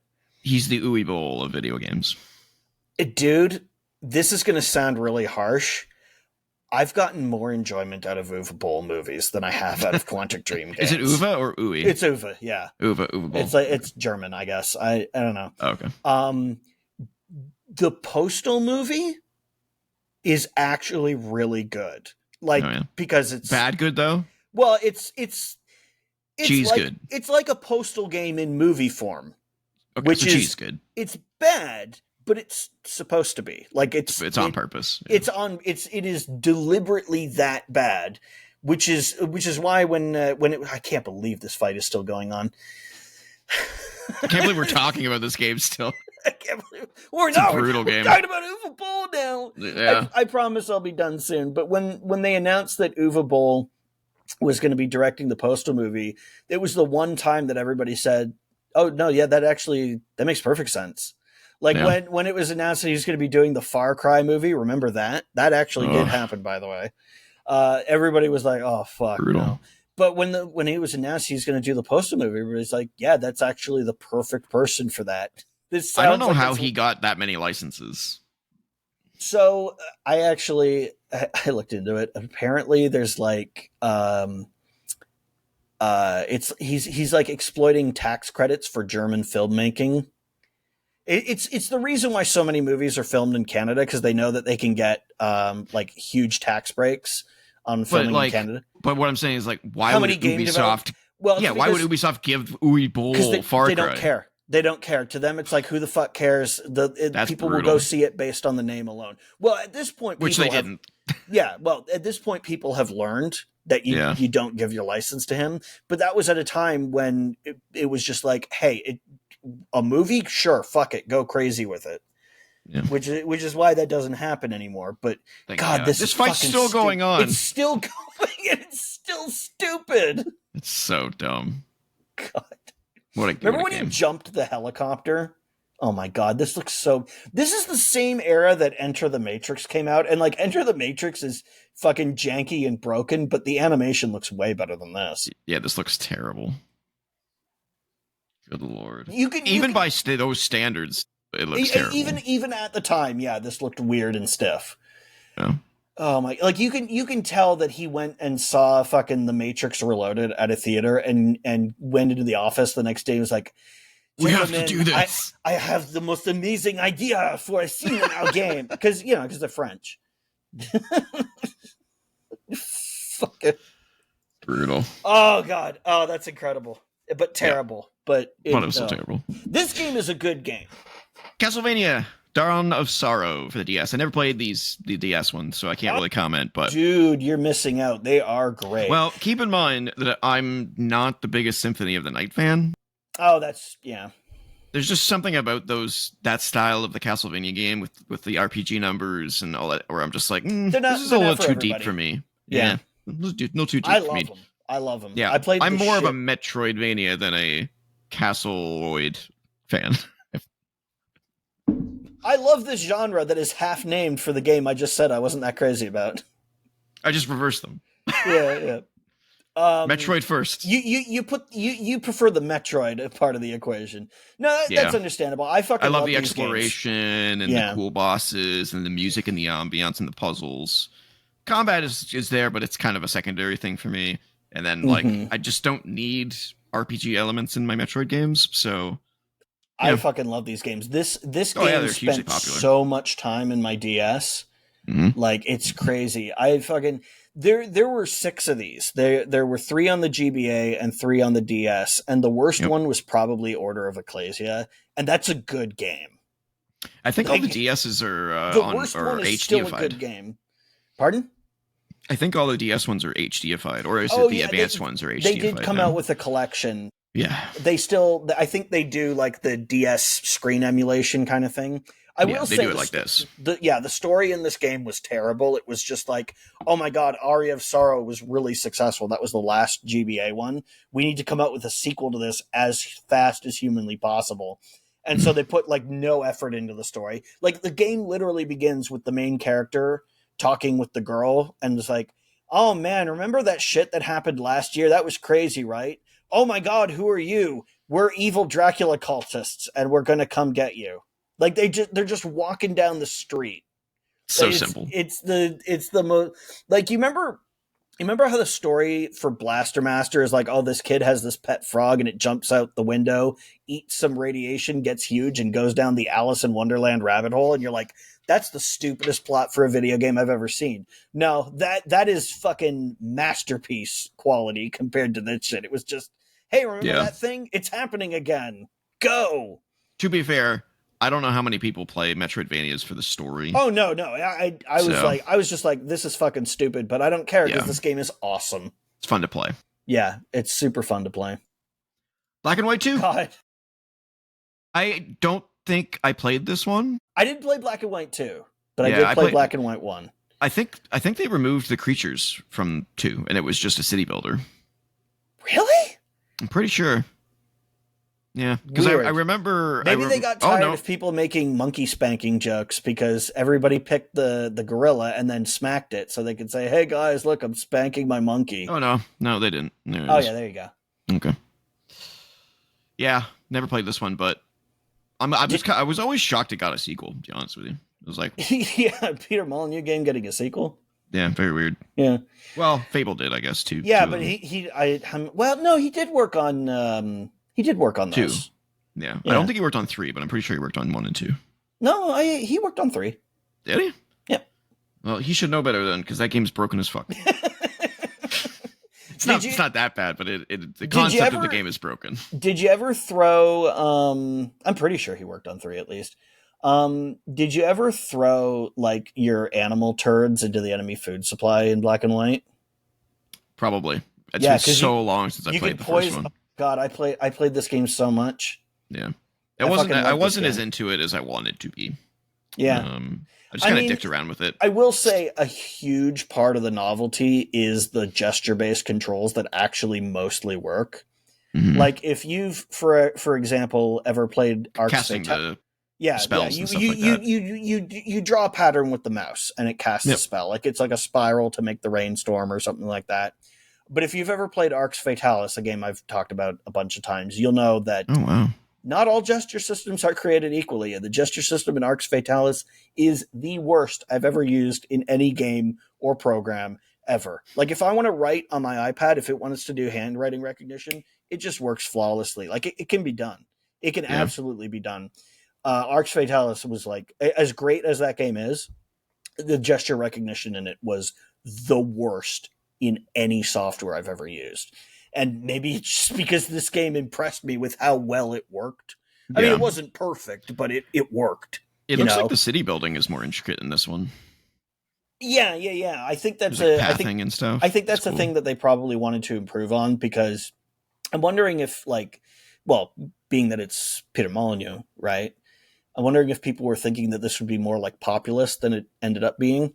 And they were like, oh yeah, we should probably make this a little bit more like populist because that's what people know us for. Yeah. All right, we got a shitload more. Let's get through these. SOCOM 3. Wow. Which isn't my favorite SOCOM. 4 was my favorite one, but these games were so good. This is one of those series where I'm like, where did it go? Yeah. Like, I guess I think it died with Zipper when Zipper died, and they just never gave it to anybody. Because wasn't Zipper Interactive the ones who did SOCOM? I don't remember. I'm pretty sure they were, and then they went on to... I hate that I could recognize the gun from that low-res... That's an XM8. I can recognize that gun from the low-res silhouette. Yeah, I think what happened was they made SOCOM 4, and then it was either the PSP or the Vita was coming out, and Zipper Interactive went on to do Unit 13. And then obviously the Vita failed miserably. And then I don't think they did anything after that. Was it really as late as the Vita? I gotta look that up. Unless it's not Zipper. I mean look up Zipper Interactive's games. Yeah, Zipper Interactive. They did SOCOM and Unit 13.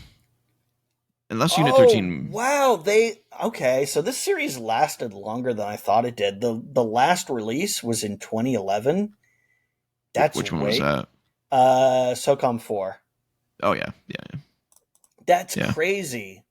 I thought this basically lived and died on the PS2 and the PSP. Yeah, no, so after SOCOM 4 in 2011... oh, yeah, because they did MAG. That's right. Yeah, what a stupid decision that was, to take your SOCOM team and make MAG.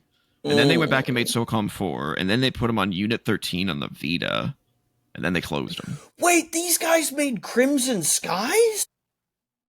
I think they were a co-dev on that one. No, it's No, they're they remain credited as the developer. primary developer. So that was that must have been before Sony bought them. I guess. Remember how big a deal Crimson Skies was on the original Xbox? Oh, it was a great game. Yeah. Wow. Yeah. Well, there you have it. All right. Next up, Ace Attorney, the original. Oh yeah. Love this game. So good. Originally a Game Boy Advance game in Japan, but they didn't bring it out here until the DS. Yeah, I love this game. It's one of my favorite visual novel type games. I just wish the rest of the series had stuck to this level of realism, because pretty much everyone after this one starts dealing with like magic and spirits and weird shit. That's not as appealing to me. I like detective stuff. The whole concept of this game makes no sense, by the way. It's like a lawyer's not a detective. Yeah. He doesn't, you don't do the investigating, and then like, in the court case, and then do the court case. Like it's ridiculous, but it's also really entertaining. They do actually, at the beginning of the first game, they do have a little thing that explains, the court system has been revived to be like this weird way. It's like, there's no more juries anymore. It's just the prosecution and the defense and the judge. It's like the one thing that really disappointed me with this game was when they did like the HD collection. I was hoping there was going to be voice acting, and then they didn't do that. Yeah, I was like, I don't want to read on my TV. It would have been really fun to have all these characters voice acted, because they're so animated. So good, yeah. But great game though. Fear. Oh yeah. I mean, what haven't we said about this game on the show before? Yeah. Slow-mo bullet time. Look at that. Like, it's so sick. And then just how fucking scary it is. Yeah. What a unique game. Soft. Yeah. Or Monolith. And then they made Fear 2, which wasn't as good. Monolith or Monolith Soft. I think they're Monolith. Monolith Soft is the Japanese company. I thought it was Monolith Productions. Yeah, Monolith Soft does like the Xenosaga, Xenogears, Xenoblade games. This is like all the glass effects back then. They were so good. Yeah. I honestly found the horror elements of this to be kind of weak, because I was always really. Yeah, I was never looking in the right direction for the jump scares. Oh. I was always like checking my corners, and then I would hear like a scare stinger, and I'd be like, "What was that?" And it's like, "Oh, I guess I was supposed to be looking. There's a blood splatter there now. I guess something happened in that hallway I was supposed to see." Oops. For whatever reason, I think it's from watching like Half-Life 2 tech demos and stuff from back in the day, where I play games, and my brain and my eyes are following where I think the developer wants me to go and look. Yeah. Like, that's just the way I play games. Yeah, but because this game has like such a tactical shooter element to it, I was in tactical shooter mode, and I was doing the corner checking thing, not in the follow the sort of implication of where you're supposed to look. And most of the scares are in the first quarter of the game anyway. Yeah, it's a weird game, because it's like, here's like super tactical horror shooter, but also it's a horror game. There's like ghosts and shit. It's like, it feels kind of like a fever dream, or like somebody's idea on the back of a napkin that made it all the way to fucking release, and not just here's a starting point. But like, it was fun to play, It's also one of those rare series that starts off the strongest and gets weaker as it goes. Yeah. That doesn't happen very often. No.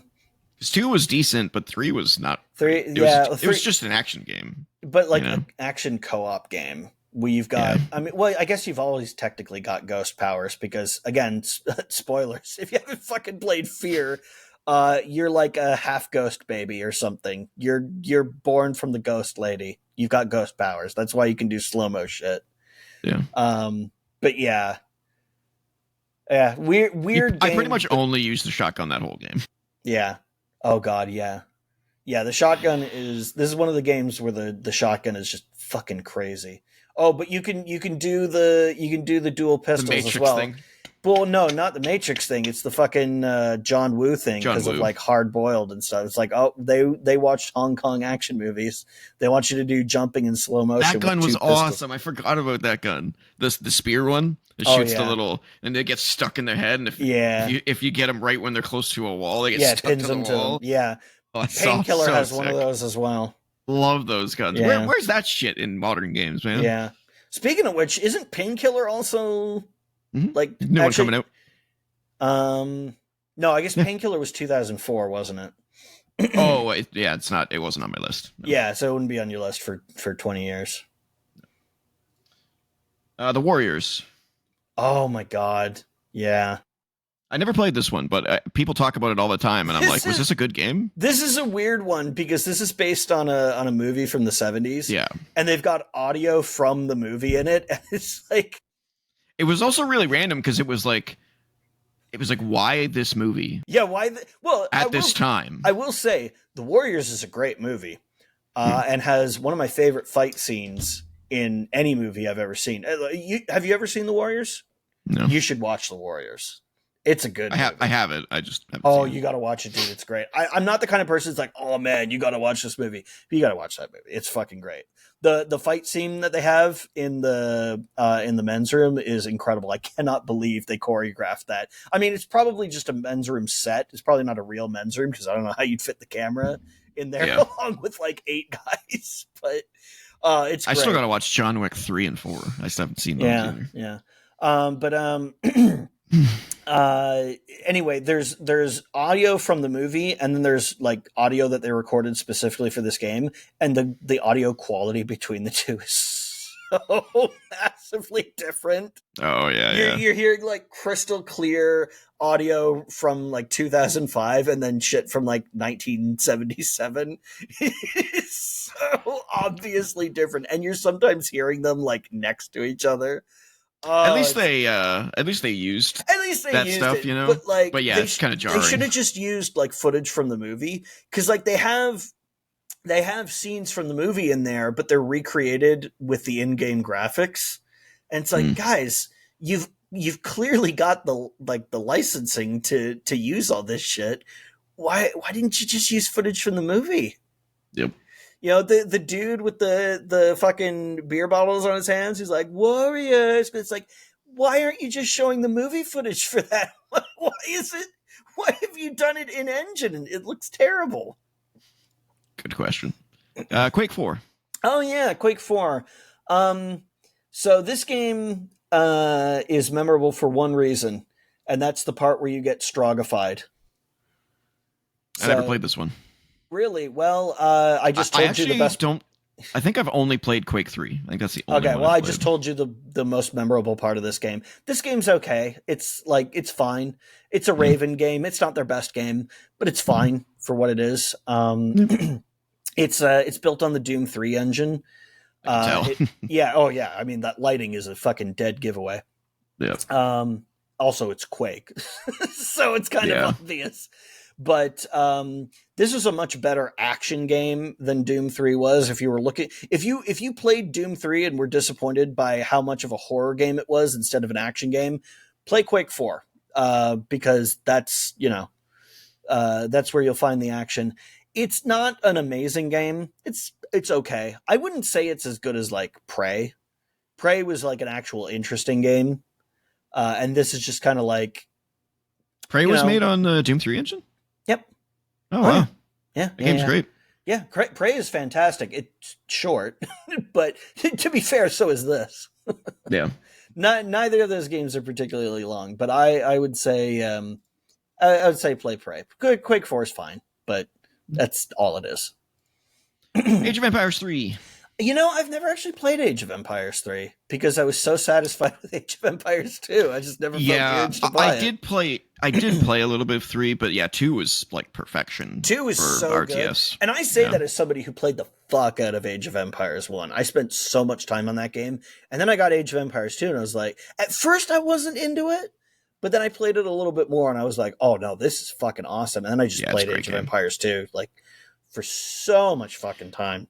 I think this the miss of this game was the transfer from 2D to 3D, because this like the early days of 3D RTSs they're great. Yeah, they're kind of rough because you end up like you don't have systems powerful enough to have the really high quality models, so you have the really low quality models that don't read super well from a distance, and when you zoom in, they're kind of ugly. Yeah.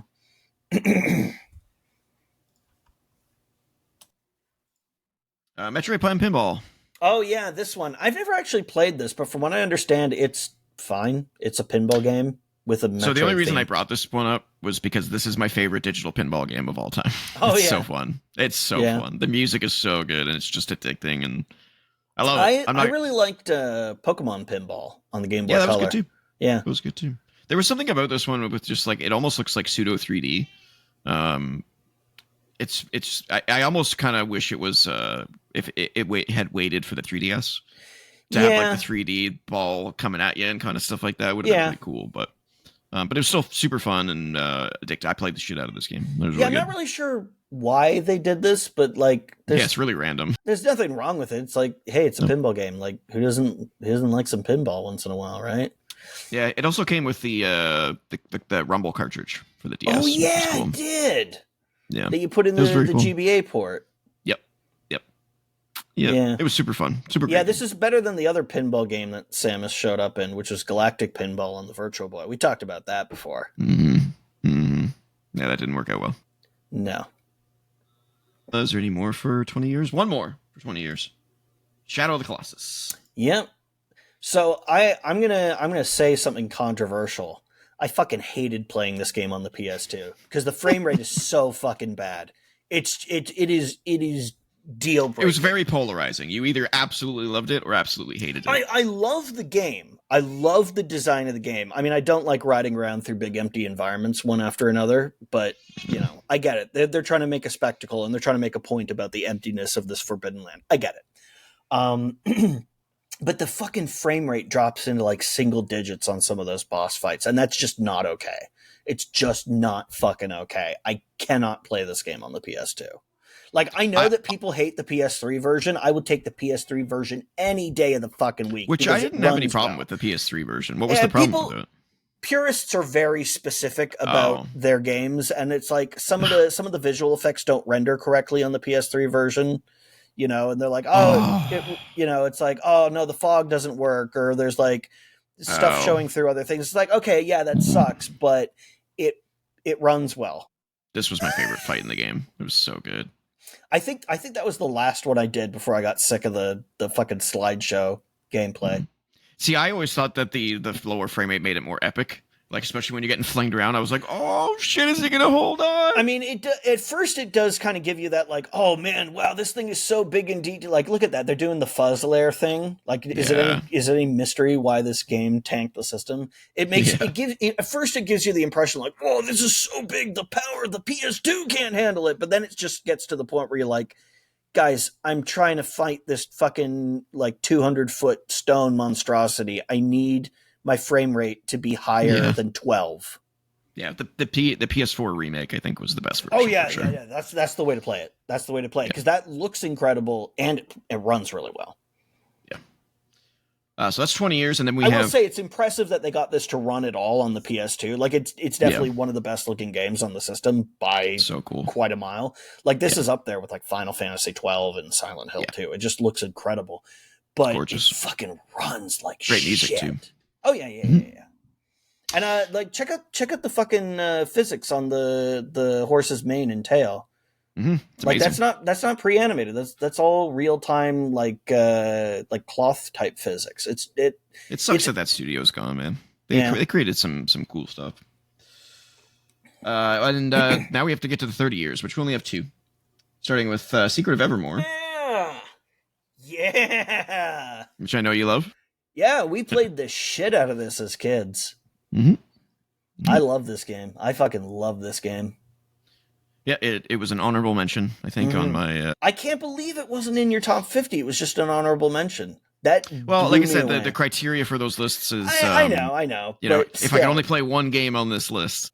I just can't believe that of all of those, this didn't end up anywhere on the top 50. Because this I love this game. Shows you the strength of the Super Nintendo. In a while. I should fucking play it again. I used to play this game like every 5 years or so. Yeah. It's good. It's good. And Hexen. Yeah. That explains why they timed the Heretic Hexen remaster. Yeah, makes total sense to me. Yeah. So happy birthday, video games. Yeah, good game. Confusing, but play the remaster, and it helps out with navigation a lot. Yeah, absolutely. There's a lot of great games in that list. So congratulations, you old fogies. All right. We're skipping ladder time this week because there's so much to talk about. Oh, God, yeah. Which means we're going to... Nope. Metacritic Check-In. All right. That theme song gets further away from, I didn't do one this week. What it was meant to be every time. First up, Baby Steps. See this game? That game, yeah. Yeah, it's from the makers of Getting Over It and something else. I can't remember what the other one was. But yeah, the one of these games that is, in fact, a walking simulator. Yeah. So the reviews are all over the place. It's a very polarizing game. Oh, yeah, of course it is. Critically sitting at a 77. Early user scores are 54, but that's very early. But like the range of the reviews is like I've seen 9s or 90s, and I've seen 4s. I think it's just if you're one of those people that likes this type of game, then you'll love this game. If you're the type of person who will throw his controller into the TV because of games like this, then you will hate it. So it's tough. I do want to play it, but I don't know. I don't know how. We'll see how I'm feeling when I play it. Lego Voyagers is also out now. This is that co-op Lego game. Oh, yeah. With the two little cubes with the eyeballs. Critically sitting at a 79. User score at an 86. It's pretty much universally said that it is a standout game in 2025, but it is way too short. And that's kind of its fallout. It's way too short. Okay. So that's a little bit of a shame. That's like the main complaint of all of them is like, this game's great, but where's the rest of it? It's kind of the gist. So that kind of sucks. Yeah. Final Fantasy Tactics, the Ivalice Chronicles. Also out now. Doing very well critically, sitting at an 88. Yeah, people love that game. Yeah. And obviously the remaster is doing very well. So that's cool. Yeah, I personally prefer Tactics Ogre, the Knight of Lotus on the GBA, but I mean that's just me. Final Fantasy Tactics is fine. Yeah. No user scores yet, too early. So we'll check back in with that as time goes on. Sonic Racing Crossworlds. Talked about that earlier. Doing pretty well. Critically 82. Okay. User score 88. Ooh. So people enjoying it. Yeah.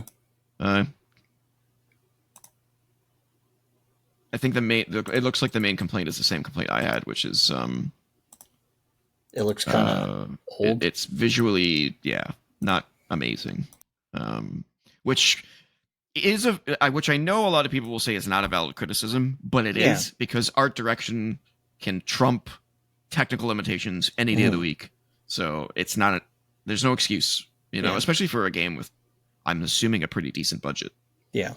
From Sega. So yeah, well, like I said, it's probably because they had to make a last gen version. If they had to get it running on the Switch, then like they probably had to make sacrifices that they can't, compensate for and everything else. I'm shocked that it's. I mean, PS4 and Xbox One, sure, but Switch, the timing of it kind of makes me think like Switch 2.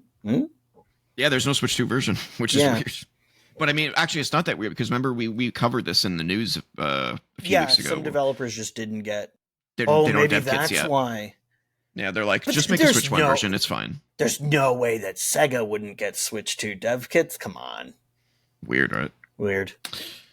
Next up, Dying Light: The Beast, aka Dying Light 3.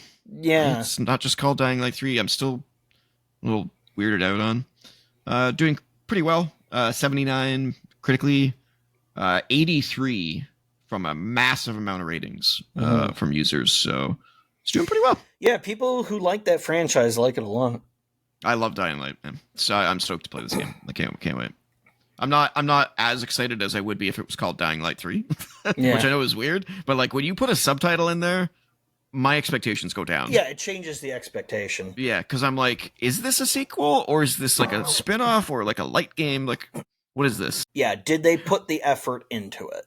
Yeah, the developer specifically said this is Dying Light 3, and I'm like, then why isn't it not called that? That's probably because weird. it's been so long since Dying Light 2 came out.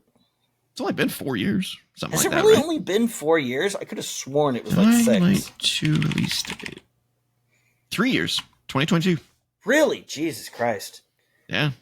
Which and a lot of people are saying that this, if you liked Dying Light 2, you'll like this game because it's basically Dying Light 2 with a few extras. Oh. So I wonder if it was actually DLC, and they're like, "Fuck it, we'll just make it a big game." Built out, yeah, maybe.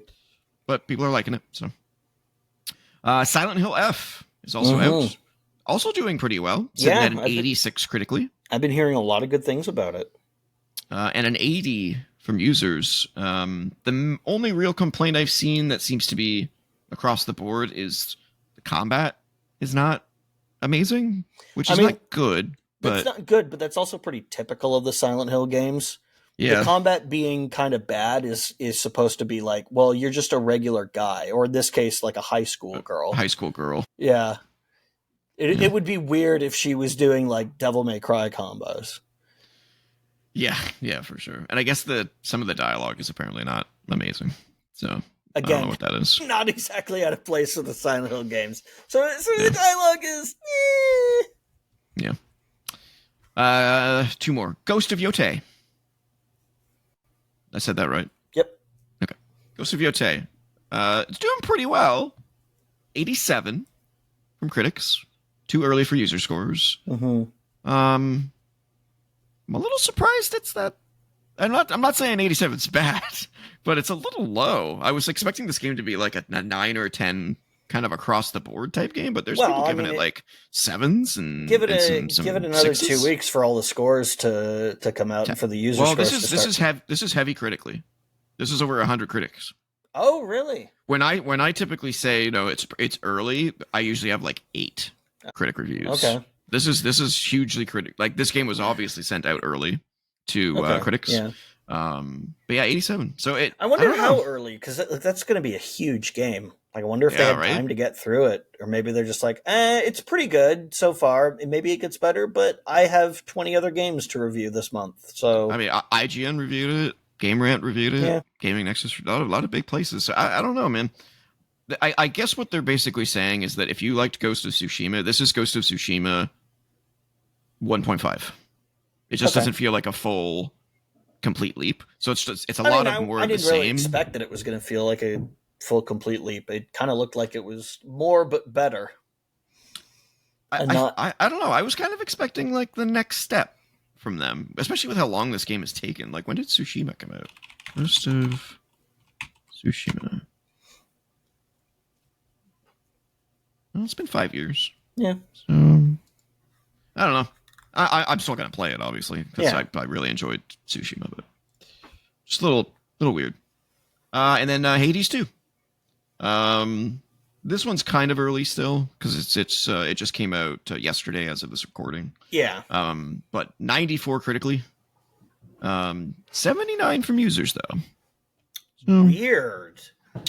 Yeah. Apparently, the main critique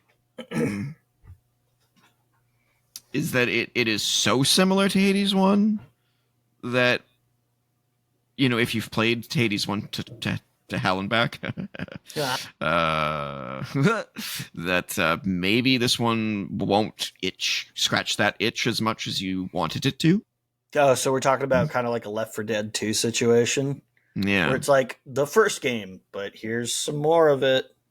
Yeah, it's very much like a deja vu kind of feeling for a lot of people. So we'll see how it goes. This is pretty early, so we'll see how it pans out. But I was kind of worried about that. I was like, Hades 1 was so good. How do you make that better, but still feel refreshing? Yeah, and I'm wondering if maybe critics find a way to refine that formula any further. They've basically expanded it rather than refined it because there wasn't anything left to refine, I think. Yeah, so we'll put more new weapons in. Yeah, so we'll see. I'm definitely going to play it, so I'll be able to kind of give my thoughts on it later. But I've got a pile of games to get through right now, so it's not high on my list. Plus, I'm sure it'll get like shitloads of patches and stuff. So. And that's the Metacritic Check-In. Holy crap. We're at 2 hours and we're just getting into the news. It's a big, big episode, ladies and gentlemen. Yep. And obviously we've been gone for 2 weeks, so there's a lot more news than normal. That being said, though, I did trim it down because, good God, there was a lot. Not everything needs to be talked about when there's this much shit to talk about. Exactly. I had to find stuff to cut because it's just there's a lot, and I still think we're going to come well under our 4-hour max, but I didn't want it to just feel bloated because of the gap. So let's get into it, starting with not Hexen.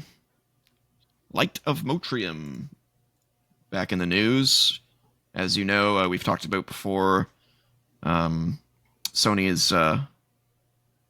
I'm not. Were they suing them, or are they threatening to sue? I can't remember.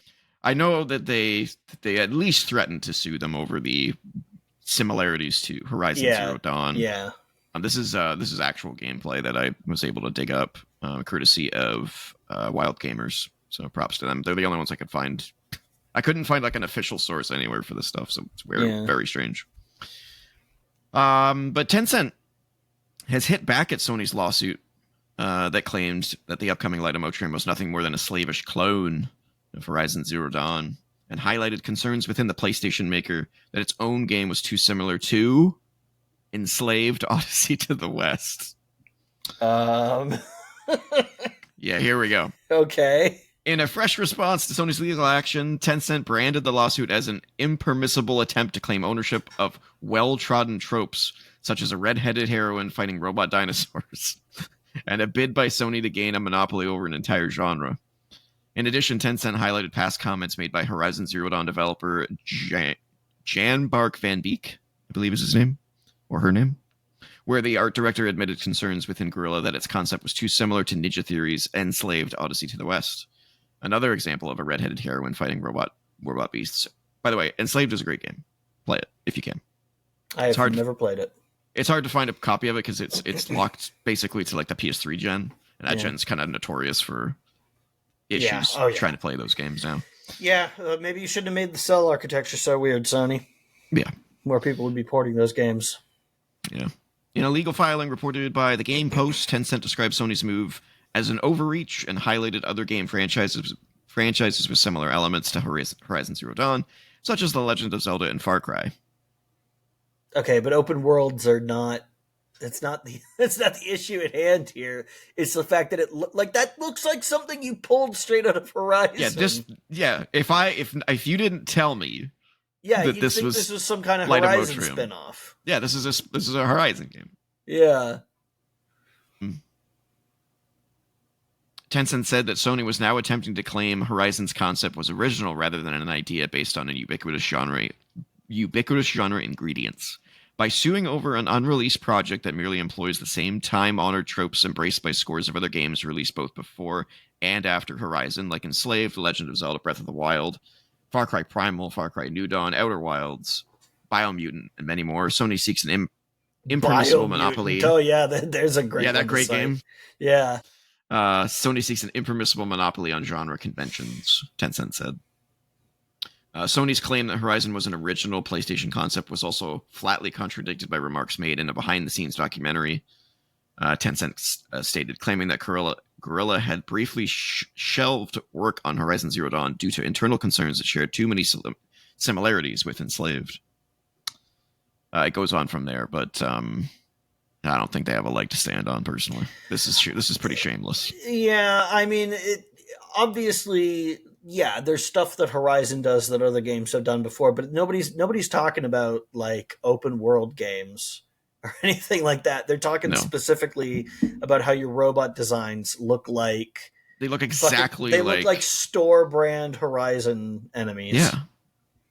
And they don't have a leg to stand on because it's been clearly proven that they attempted to brand this as a Horizon game, and Sony said no. Yeah. So it's like, you shouldn't be firing back at this point. I think you're going to get pretty fucked. it's fine for you to take what you made and say, well, Sony's not going to bite. We can rework this into something original. Yeah. But you have to rework it a little bit more than that, guys. It can't look that much like it. So anyway, good luck to Tencent. Not really, though. This one's interesting. We don't normally get into politics, but this is a little political, but I think it needs to be brought up. Did somebody say that the Steam Deck was woke? No, a U.S. House committee has called on the CEOs of a number of online platforms I saw to testify this. At Congress following the assassination of Charlie Kirk. House Oversight and Government Reform Committee Chairman James Comer asked the bosses of Discord, Steam, Twitch, and Reddit to testify at a hearing scheduled for October 8th, citing the radicalization of online forum users. Oh, God. Yeah, because the Steam forums is where all the dankest political memes get posted. Yeah. I think that Steam's probably going to be fine in this. I think Twitch is fucked. They're so fucked. There's some crazy shit that goes on at Twitch that's not moderated, and they just ignore it. I mean, Twitch has got a lot of problems with moderation. Yeah. This Reddit, might be the end of Twitch, honestly. Like Reddit, they might be seriously fucked. I don't know about that. Reddit's got some shit going on. Reddit's in trouble. Reddit's Discord, definitely in trouble. There's fucking dude. Discord has also got way bigger problems than that. Also, Discord's kind of just like a private chat room. Well, yeah, program. But that's the problem. It's like, how about you? If there's anything they should be calling on Discord to come testify about, it should be about like the sex predators and shit that are on there. Yeah. But like, how about you subpoena like 4chan? But like any chat room is like that though, so it's like there's always going to be abusers. You know? But like basically, it's to say, oh, this was the straw that broke the camel's back, and not like all the other shit that happens on these places. Like, come on, it's theater. Again, I would say if you're going to start for radicalization anywhere, you start with fucking 4chan and 8chan, and how about fucking Stormfront, the white nationalist forum that's been around for years, like decades. How about you subpoena those people? I guarantee you'll find way more radicalization and much more severe radicalization than you will on the Steam discussion forums for fucking some shitty like asset flip porn game. I don't. Yeah, Steam's gonna be fine on this. I don't have any worries about. I think they're all gonna be fine because like this isn't even like, oh, we're gonna fucking shut you down. It's, we'd like to talk to you, please.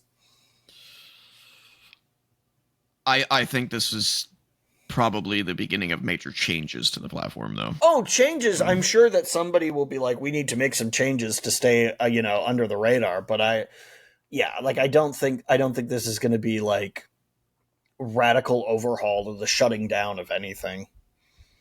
Well, we will find out on or after October 8th, as that is when it was scheduled to occur. Mm-hmm. If any of those CEOs even show up, because I haven't looked into it too much, but I don't think they're actually legally required to show up. I don't know if the CEOs are, but the company has to have representation. I know that. But like, I think it's just gonna end up like the fucking video game hearings in the 90s. Like, you're gonna have fucking Joe Lieberman giving Howard Lincoln shit over the Justifier when it's the Justifier isn't even a Nintendo product, it's a Konami product. Yeah, the fucking baby blue oversized revolver. Oh yeah, it looks like a real gun. That's why it's the same color as a fucking toddler's wallpaper. Yeah. I think we do live in a much darker political climate though, so I wouldn't put it past them to make some radical changes to do this kind of stuff. This is kind of stuff you got to be careful of. I'll believe it when I see it. Time will tell, sir. All right, let's get on to the next one, which is kind of an interesting one, kind of out of nowhere. Did not expect it. Doug Bowser's retiring. That didn't take long. Yeah. his official last day of work as Nintendo of America president and COO starts December 31st. I mean, he's only been there since like just after the Switch came out, right? Like Reggie retired, I think, just before or just after the Switch came out, and so he's been with Nintendo for more than a decade, and he's been in this position for 6 years.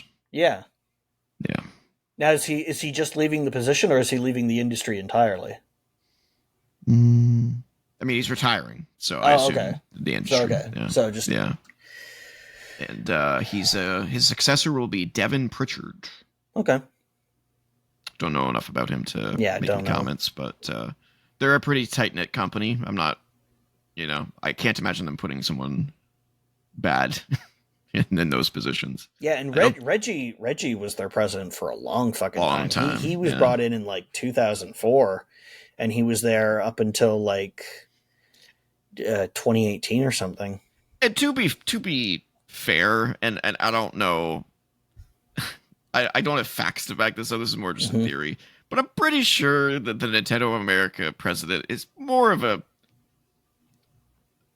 what's the word? Ceremonial position. Yeah, it's more of just a what's the damn name? A headpiece? Figurehead. Figurehead. Thank you. Yeah, more of a figurehead. I just don't see because Reggie did a lot of interviews. And a lot of post Nintendo interviews, and he was very political about most of his answers until he got out of the company, and then he was like, "Oh yeah, I would have made different decisions and stuff like that." Yeah. So I don't. Yeah, well, that's the kind of guy Reggie is, because Reggie, I remember somebody I talked to. He was slick years ago. Once described Reggie as being like a business fairy who goes from one company to another, like sprinkling fairy dust on them. Because that's been his thing. Is he comes in and he works for companies and he helps them out. And like, remember when he was like briefly made the CEO of GameStop or whatever? He was. I don't remember. Oh, he was on the board. He was on the board. Yeah, but he was like put in charge because when that shit that was going on with their stock. Yeah. And he was like given a big position of authority temporarily to like make decisions to fix this shit. But with regards to Nintendo of America, it is a kind of a launching point for Nintendo products into North America. Like they don't really do a lot of game development there. There are US based Nintendo development teams like Nintendo Software Technology, but it's not. I mean, they obviously they're not on the development side of things the way that Nintendo in Japan is. Like they are more or less a business outlet, for localization and marketing of games in North America. So it's not the same kind of position that president of Nintendo Corporation would be, where you're in charge of everything. You're in charge of one of their branches, their largest branch outside of Japan, but a branch. So yeah, it's not the same position that like the president of all of Nintendo would be, but it is still an important position because for sure. Obviously, like Nintendo doesn't just sell in Japan. They were an early Japanese video game company to have massive mainstream success outside of Japan. And Reggie was a great spokesperson for them. Yeah, Reggie was super outspoken and super charismatic, like just a huge breath of fresh air from a company that normally felt kind of stodgy. And he was, remember he came out and he talked about kicking ass, and it was like, whoa, they said ass at a Nintendo show at E3. yeah, it was like, here's this guy who's kind of upfront and just like kind of a life of the party kind of guy. Which is, a big part of the reason why he was so popular. And I think they kept him around for so long is because he was almost like a corporate mascot, because normally when they bring out corporate people to speak at events, you're like, okay, we can just tune out until this guy is off. And they bring on a developer, somebody who actually works on the games. But with Reggie, you were always excited to hear what he had to say, because he was so good at saying it, even if it was like just mostly business speak. Right. He had presence, and and panache, right? He was He a did. showman as much as he was also a a little bit of businessman. a slick car salesman, though. Oh, because he was 100%. But that's, dodging questions, and yeah, but I mean it was fun. that's what makes a good salesman is Part of the job description.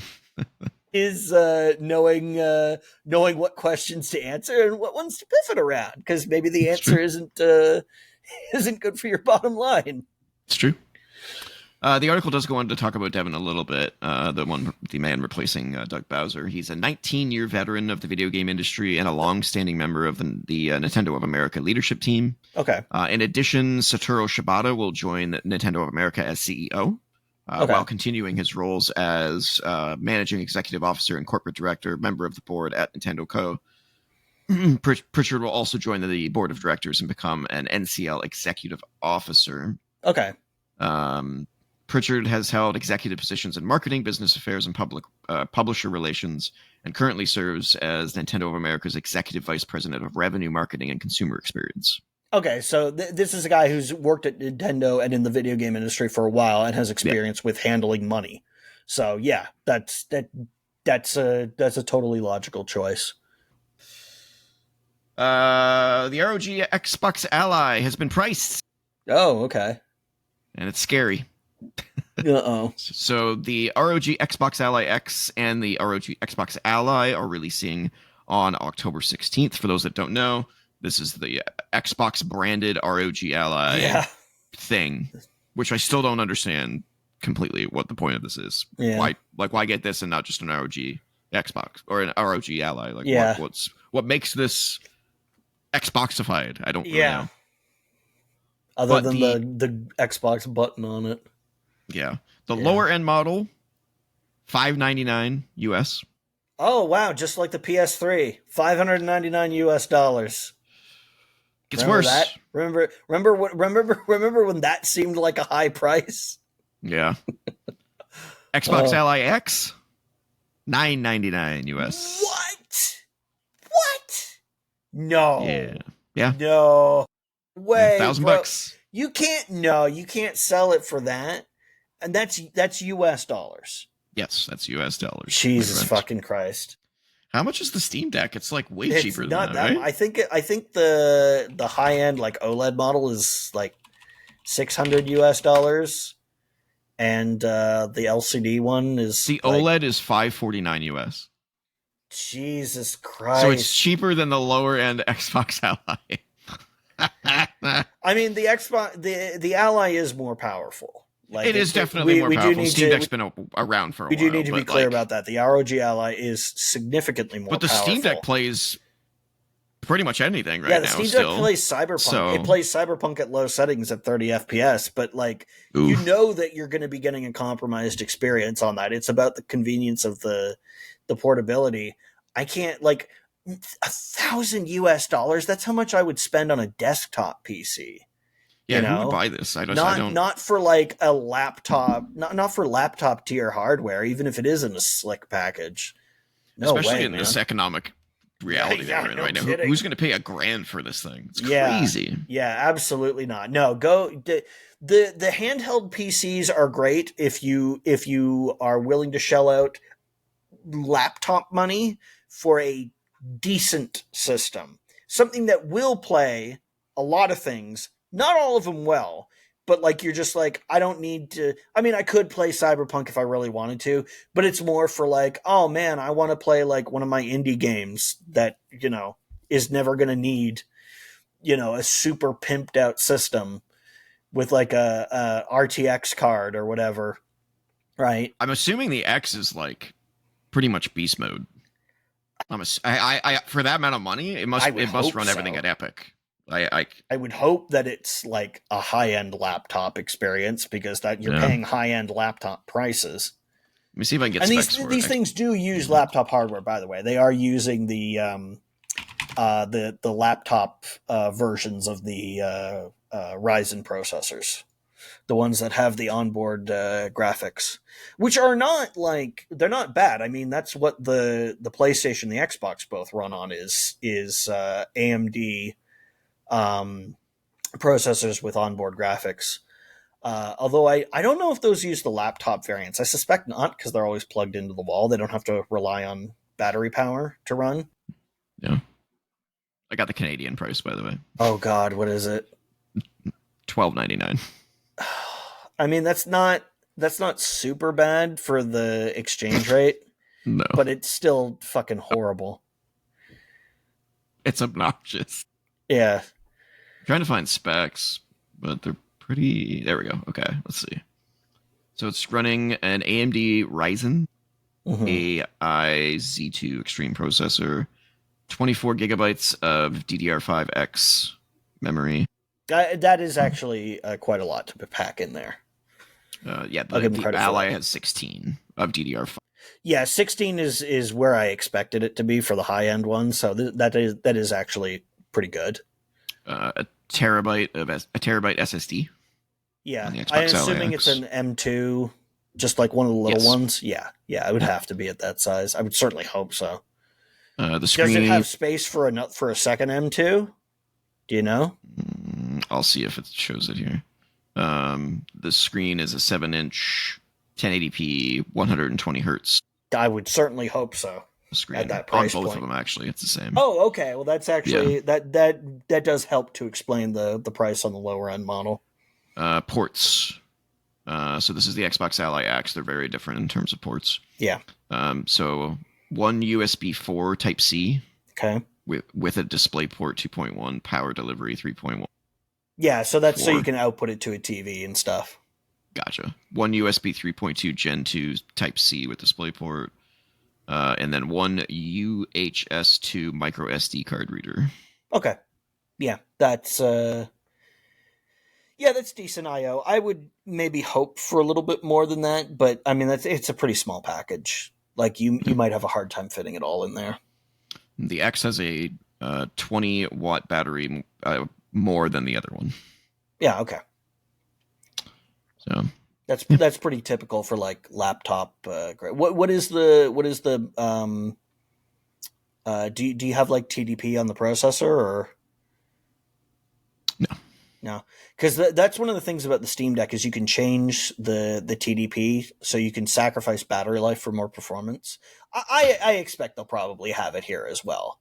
Like the Ally doesn't have an AI processor, so I'm assuming that there's going to be a lot of like DLSS or I guess it would be it'd be FSR. FSR, yeah, FSR on the X. Yeah, and FSR also works great. Like it doesn't it's okay. It doesn't look as good as DLSS, but like on a small screen like that, exactly. At that screen size, it's not going to matter. Yeah. Although you can plug it into a TV. On a TV, you will probably notice differences. The FSR doesn't always resolve moving objects quite as well as DLSS. Although apparently the latest version of FSR does a way better job. I haven't played anything that has the absolute latest version of it in it. It's got a variable refresh rate screen too. Yeah. At 120 and Gorilla Hertz, Glass. I think that's a pretty standard feature. And Gorilla Glass, I certainly hope so. If you're shelling out $1,000, and DXC anti-reflection, whatever that is. Oh, it's I guess some kind of coating on the screen, probably. All right. Yeah, I mean, it sounds like it's pretty beefy, but again, like that much money. $12.99. Yeah, like I can see justification for the one that's $600 US, but the $1,000 one, it's like no. Well, staying on the Xbox train and staying on the price train. Oh boy, here we go. Xbox consoles have once again gone up in price. I knew this was coming. So the Xbox Series, well, there's lots of different pricing here, so let's go through it. Xbox Series S 512 gigabyte, $399, so up $20. Mm-hmm. The Series S 1 terabyte, $449, up $20. The Series X Digital, $599, up $50. The standard Xbox Series X, $649, up $50. Wait, so they make a digital only Series X? Mm-hmm. I did not know that. It wasn't at launch. It started like a year ago, something like that. Okay. It's relatively new. It may have been 6 months. Like it's within the last year. Okay. And then an Xbox Series X 2 terabyte is $799, which is up $70 from the original price. That is, Jesus Christ. For hardware that's been out that long to and be charged for them already not selling. Yeah. Like, this isn't going to help. Like, I get it. Tariffs, all that. But, like, fuck, man. Yeah, it sucks. You're fucking Microsoft. You can eat that price. Unless people aren't spending a whole lot of money on their console. Yeah, well, I wonder why. Yeah, Game Pass. Well, yeah, and then now that it costs $800 for something that's been out 5 years. All right. Next up. Get videos to load. Helldivers 2 news. The CEO of developer Arrowhead has confirmed that I can't speak. And why is the videos not loading? God, that's annoying. It has no plans for Helldivers 3, and it intends on having Helldivers 2 keep going for years and years. Yeah, well, considering how successful it's been, I'm not surprised. You found a winner, guys. Keep on it. Yeah, they want to treat it like RuneScape, apparently. Yeah. So they want to just keep it going and keep it going and keep it going and keep it going. Mm-hmm. It's had over 300 million accounts. Wow. Oh, no, sorry, that's RuneScape, I think. The wording on this article is bad. Yeah, that's RuneScape. Yeah, RuneScape's been around for a long time. Lots of people have played that. Yeah. So, yeah. The problem I have with stuff like that is that if you fall out of the game, getting back into it is, good fucking luck. Like, they have to have a better onboarding process for games that last this long. Like, I tried to play, I think I talked about this on a previous show. I tried to go play Destiny 2. Yeah. Well, Destiny... Good fucking luck. Their onboarding method is to fucking get rid of anything that isn't current. So, guess what? But even then, there's like... I'm just guessing here, but there's like 17 different currencies. Yeah. And like, there's so much in the hub tower that you go to. There's so many icons. You have no idea what the fuck you're doing. When the hub area becomes so big that it takes a while to get around it to go to all the shops, at that point you just got to say, just make it a menu, guys. Just make it a menu. Yeah, and have a tutorial that like eases you into it. You got to update that shit. Yeah, you can't just be like, go through the tutorial of the game and then it dumps you into the hub and then says, okay, figure it out. You get 10 million pop-ups about all the content. Yeah. Stupid. Yeah. And that's what's going to happen to this game. These are the kind of games that they kind of bank on finding an audience that will stay engaged for years and years and years. And if you can find that audience, that's great. But like the industry is littered with the corpses of games that couldn't. And great game though. Yeah. Oh yeah. It's just they got to have a better process for bringing new people in. Next up, I found this one kind of interesting, but also kind of weird. So just a month after Metal Gear Solid Delta's Snake Eater debuted to critical and commercial acclaim, publisher Konami wants to know which game Snake fans would like to see get a remake next. Weird. It's not gonna load. It's not gonna load. How about fucking porting 4 anywhere, guys? Yeah, maybe that's what people will end up saying is 4 because they can't play it. Yeah. As the publisher gears up for a Tokyo Game Show, this is an older article, some players have seen a post-viewing survey, presumably to be sent out to fans after the TGS 2025 live stream, which was yesterday. While some of the questions are pretty generic. While some of the questions are pretty generic, including asking players if they're interested in playing the rekindled multiplayer mode Fox Hunt in Delta, and what they'd like to see in future live stream broadcasts, one question really caught our eye. Please select all of the following Metal Gear series titles you would like to see remade. The question comes, of course, just a few short weeks after the release of Delta Snake Eater, a remake of the third game. It suggests Konami's keen to engage with fans of the franchise to help the publisher prioritize which games we'd love to see remade. The choices are as follows. Metal Gear, Metal Gear 2, Metal Gear Solid, Metal Gear Solid 2, Metal Gear Solid 4, Metal Gear Solid Peace Walker, and then for some fucking weird reason, Metal Gear Solid 5 Ground Zeroes and Metal Gear Solid 5 The Phantom Pain. Ground Zeroes was just a fucking prologue demo for Phantom Pain. Nobody's gonna want that. They're not even gonna know what it is. Those games are only a decade old. Yeah, I don't. Yeah, we don't need I mean, a next gen remaster or something like that for Phantom Pain. You can get them on PC and they run incredibly. Yeah. But Ground Zeroes just makes no sense to me. Ground Zeroes makes it's a demo. Sense. Yeah. But fucking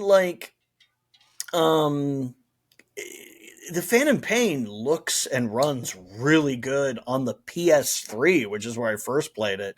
But it looks even better on PC, and you can just go and fucking buy it on Steam right now. Like, what a weird thing. What a weird thing to ask about. I think 4 is the obvious answer here. 4 is the obvious answer, and like good ways to play. Like MGS1, there is on the PS1 and on the fucking GameCube.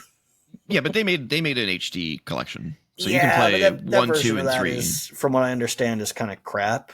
They fixed it. They patched it. Okay, it's smooth over now. Yeah. Okay.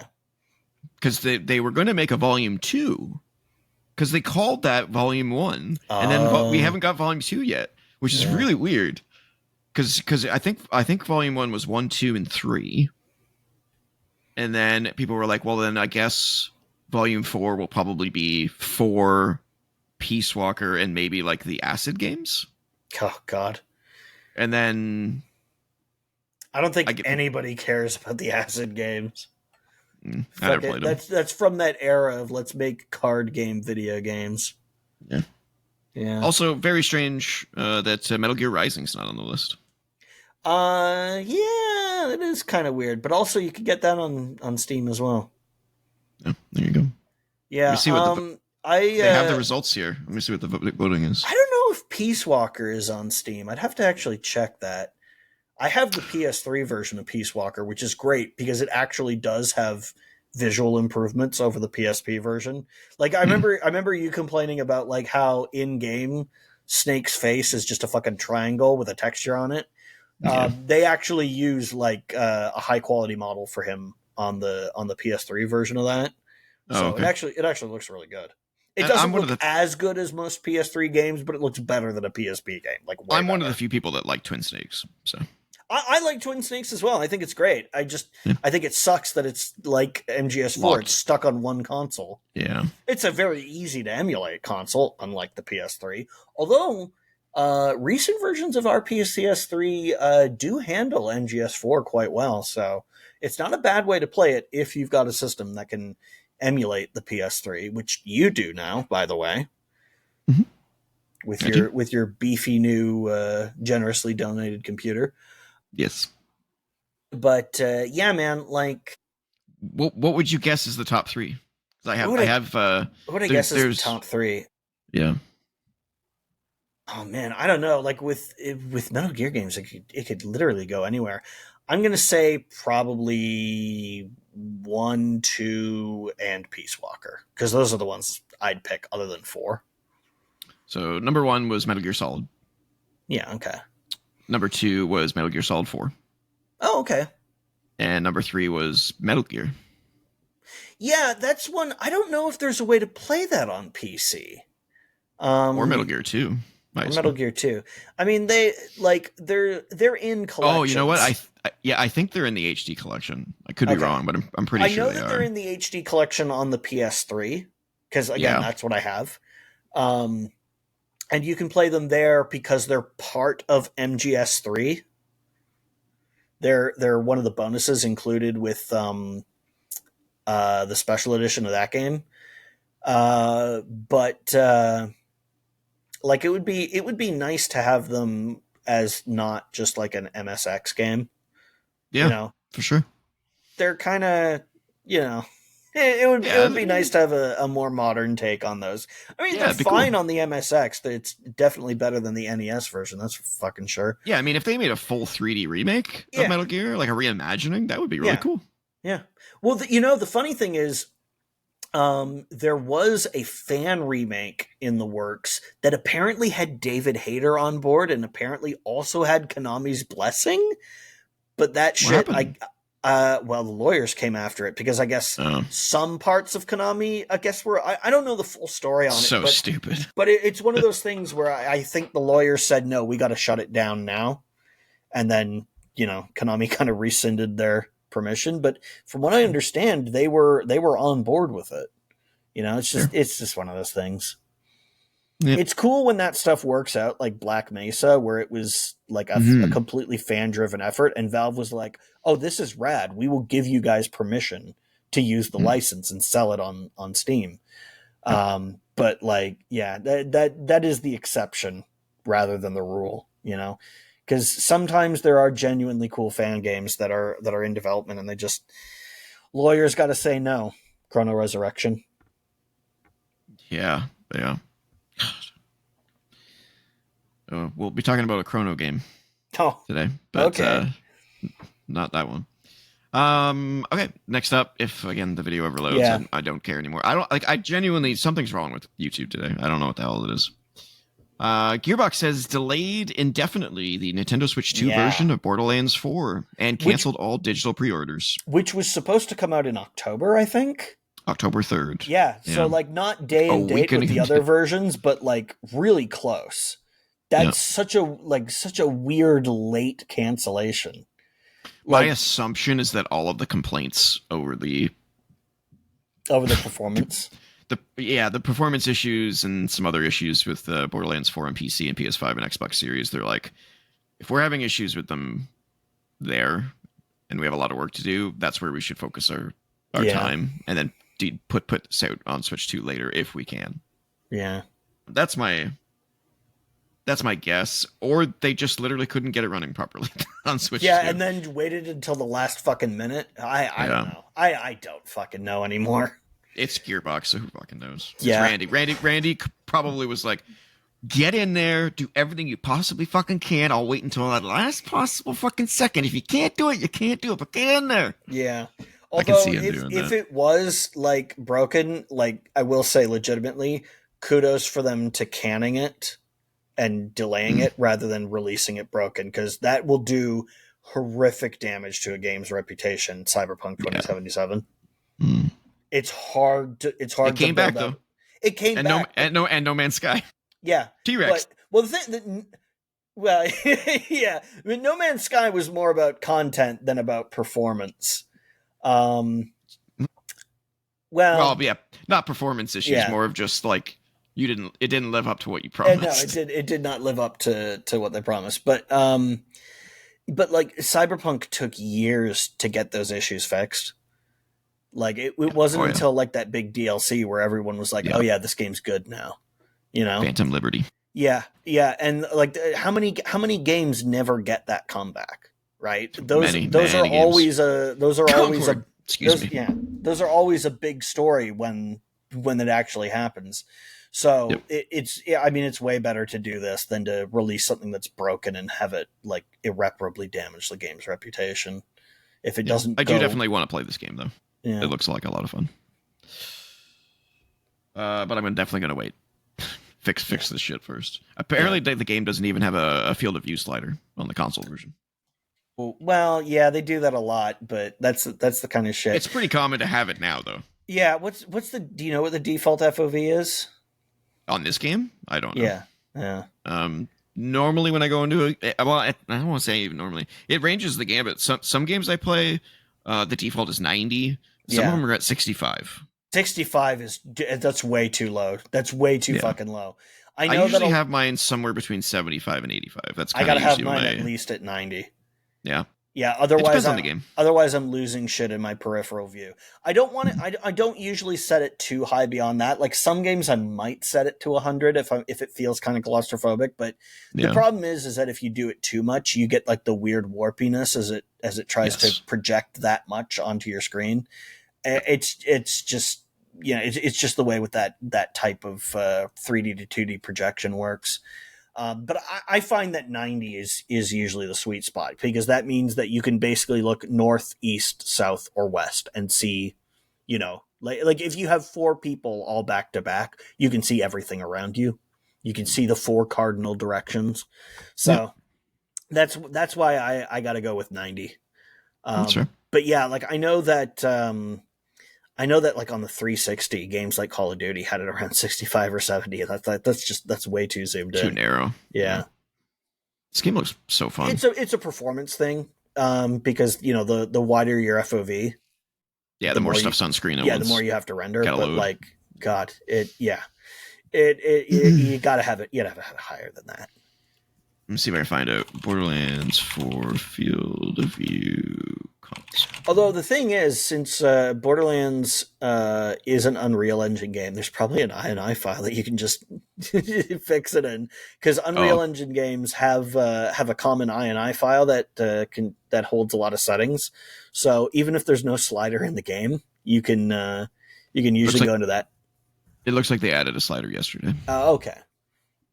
Well, of course, that also wouldn't help on the console version. You'd have no way of editing that, at least without hacking your system. No, it does come with a warning that says, putting this too high could affect performance. Yeah. But I think people generally understand that. But it looks like it was 65 from what I can tell. Yeah, that's too low these days. No, there's no excuse for that. You gotta have it. You gotta have it be higher than that. Yeah, that's pretty low. All right. Let's keep moving. We only have an hour-ish. This one's not about Ghost of Yotei, but kind of is in a sideways way. So remember Sony canceled PlayStation Stars? Mm-hmm. The rewards program? Yeah. Well, it's announced its replacement, and it's called Franchise Rewards. That's worse. Worse. And it's a terrible, in my opinion, a terrible system to begin with. So basically, I'm not going to go into this article, but basically the idea of it is that trophies that you unlock in the game, in games, can earn you an unlocking of a reward in the franchise reward system, but you have to buy it. So you have to earn it and then you have to buy it? Yeah. That's fucking stupid. Yeah, so there's an example of Ghost of Yotei here.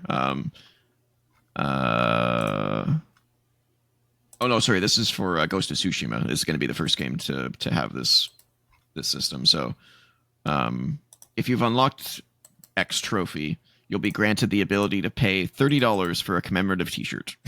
Oh, fuck off. I mean, that's not too bad of a price for like... that's US though. So $40 basically for a t-shirt. For a branded t-shirt, they usually charge more than that to slap a game's logo on something, so that's not too bad. But like you have to get an achievement to just have the privilege to pay for this t-shirt. That's fucking stupid. They should just sell that on the store. Exactly, yeah.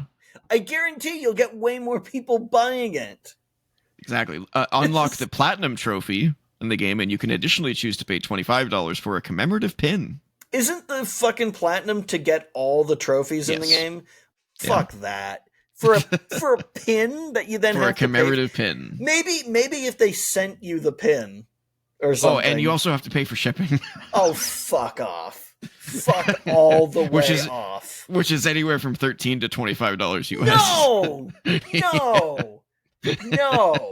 Yes. Yeah. Fuck. And honestly, the t-shirt is nothing special. The pin is actually kind of cool looking though. But it's just a pin, right? Yeah, it's just a pin. Is it even like a metal pin or is it just like an enamel pin? It looks like I'll see if I can show you a picture. If it's at least a nice pin. There. Okay. All right. It's a nice pin, but still. It's a nice pin. Just put like if it was like an enamel pin. And this is the shirt. Oh yeah, that's not good. Like what does it even say? I'm not sure it even says anything. I think those are just what the fuck is that? Yeah, like what? What am I looking at? Yeah, I have no, that's that communicates nothing to me. Like I wouldn't look at that and go, "Oh, that guy's wearing a Ghost of Tsushima shirt." I'd be like, okay, well that's the UI. That's the UI, but who the fuck cares about that? Like, shouldn't it have what's the guy's name? Jin, right? Shouldn't it have? Isn't there like isn't the box art of that game like him like silhouetted against the landscape and it looks cool as fuck? Yeah, I Shouldn't guess the that be idea the- is that this is supposed to be like a privilege Oh, fuck. that you earned. No. Yeah. Fuck you. Yeah. And the you is Sony. Yes, I know. Yeah, not you specifically. Not me. Yeah, I didn't do it. Yeah, people are calling this play to pay. Yeah. Yeah, that's exactly what it is. Fucking garbage. Yeah. That's terrible. Yeah, I thought it was stupid too. So there's that.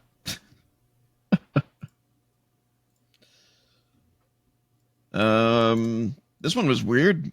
Nintendo Shadow dropped a Fire Emblem game, Yep, they sure did. but it's a mobile game. Yep. But yeah, it's a free-to-play smartphone game on And iOS and apparently Android. people turn into furries. Yeah, there's like a relationship system and like Oh, a yeah, social. that's been in Fire Emblem games for a long time, though. Oh, okay. And something called social deduction. I don't know what that means. I don't know what that is. Yeah. It says, choose light or shadow, then engage in strategic combat featuring 2 disciplines of light and 1 discipline of shadow. After initial battle, players vote to determine who they believe is the treacherous disciple of... Oh, it's a Among Us like. Oh. But in the Fire Emblem universe, I guess. Yeah. So, yeah. Okay. Okay, sure. Is there any gameplay or some gameplay? Ooh, that is a mobile-ass looking mobile game. That's awesome. That is a mobile-ass looking mobile game. Yeah, and here they are turning into furries. Yeah. Super weird. Anyway, that's that. Valheim is coming to PlayStation. Finally. Is it in version 1.0 yet? No. But they said that this is coming in 2026. No release date, but it's coming to PlayStation in 2026, which makes me believe that it will probably launch in 1.0 simultaneously across Xbox, PC, and PlayStation. That's my assumption. But yeah, I can't wait to play this finally again, sort of. Why is it anime now? They have like a lot of like shorts that they do. I think animated shorts no and idea. stuff like that. Yeah, it's not actually in the game though. No, it's just like promotional stuff. It's like when they did that Diablo 3 thing where they showing a flashback to when they killed Diablo and first imprisoned him in a soulstone. I guess it is kind of a soapstone, but or the world stone. Yeah, but the point is they did that sick ass animated short, and then it's like nowhere in the game. It's just like on their YouTube channel or something. Yep. Like, okay, that's cool, I guess. Yeah. But yeah, I love Valheim, so can't wait for this game to be fully done and on the PlayStation. Very cool. Very, very cool. Little disappointing that it doesn't have an actual release date, but at least I'm, my worry that it was not going to come to PlayStation has been whatever. Assuaged. Put to the side. Yep. And then finally, before we get into our topic of the week, Dispatch also has a release date. I can't wait for this fucking game. So this is the first game from the ex-Telltale team. Mm-hmm. It's the superhero game. Yeah, this is actually from the game. This game looks fucking amazing. Yeah, like it looks like a TV show that you're watching, a cartoon, and it's so funny. I played the demo; it was so funny. But yeah, it's not far away. October 22nd. I was shocked when they said that. I was like, "Fuck, that's like 3 weeks away. That's sick." It is an episodic release, just like all of their games. Yeah. So it will be released episodically over the course of 4 weeks, with 2 episodes dropping each week, starting October 22nd. The full season is only $30. Well, that's fine. That's awesome. Cannot wait for this game. It sucked me in right away. I was just like, oh man, everything about this game I love. So I cannot wait to play this game. So cool. Yeah. A lot of great voice actors in this game too. So very, very cool. Well, I noticed they had the Critical Role logo there, so I bet it's got those folks in it. Yeah. Yeah, I don't know the full cast, but it's headlined by Aaron Paul, Jeffrey Wright, and Laura Bailey. Yeah, okay. So, great names. Laura Bailey's just a chameleon as a voice actor. She does so many voices. You'll never know it's her. It's not like Nolan North or Troy Baker, where it's like, oh yeah, that sounds like like Troy Baker's very good. Don't get me wrong, but you can usually tell that's him. He's got a distinct style in his voice. Yeah. But Laura Bailey's like, she's been in so many games. So I looked up her filmography or gameography, I guess, and she's in a lot of shit, man. It's crazy. So dude, I can't wait for that. You wanna see something wild with Laura Bailey in it? Go fucking watch an anime called Crayon Shin-chan. I like crayons. That one is that all kinds of special. Yeah, it's kind of special. Isn't Liam O'Brien also in a ton of anime? Oh yeah. They all got their start in anime. I fucking remember Full Metal Alchemist. Travis Willingham's character kills Laura Bailey's character. Oh, how times have changed. Yeah. And the Black Power Ranger. He's also a huge anime, yeah. Adam. Yeah, Johnny Young Bosch. Yes, I saw him at a convention one time. Oh, cool. Yeah, I got a awesome. big laugh out of the audience for the question I asked him. Oh, cool. Yeah. All right, let's get into the topic of the week, which is kind of a 2/3-parter, but not really, because I don't have a whole lot to say about one of them, and I suspect you won't either, but I did include it in case you did. Okay. And that's that we had 3 showcases. Yep. 3 major showcases. I watched none of them. That's fine. Because I did look up and see what the what was announced at the PlayStation show on IGN, because there was one thing I wanted to know, which is like as with every PlayStation show, are we going to hear anything about Wolverine? And we did. So or any of first party stuff, honestly. Yeah. So but yeah, so the 3 big ones. That's what I got. What I wanted out of it, and something I didn't want. We'll talk about that. Yeah. So the 3 big ones were the Kojima Productions one, the Xbox Tokyo Game Show broadcast, and then, of course, the PlayStation State of Play broadcast. So which one do you want to start with? So we're going to start with Kojima. Yeah. Because it's the smallest one. It lives! Yeah. And guess what? It's fucking PT. Oh, no. We're going to talk about this first, apparently. Did you see this? If it ever plays. So this is, I guess, an anime / cartoon. It's not really an anime, but they got to come up with like a name for these kind of like crossbreeds. It's not an anime, but it's like it's an adult animation. People have been arguing about what is anime and what isn't anime. Yeah. I would just call this an animation. Sci-fi, martial arts. You're not going to get that reference at all. But anybody who watched anime DVDs like in the mid-aughts will know exactly what I'm talking about with that. Yeah, but this is Death Stranding Mosquito. Yeah. But the art style looks incredible. Oh yeah, of course. Absolutely incredible. Let me fast forward it just a little bit here. Yeah. This fight scene is just gorgeous. Whether or not I'll enjoy it, I don't really know. Whether I'll watch it, probably not, because I'm so behind on games, let alone TV shows and movies. I'm so far behind on everything. I mean, is this going to be a TV show, or is it just like a one-off thing? I don't know. It's a good question. Maybe we'll find out at the end of the video, but yeah, like I just like I love the smoothness of the animation and just the art. Like, look at that art style. Those characters, it looks phenomenal.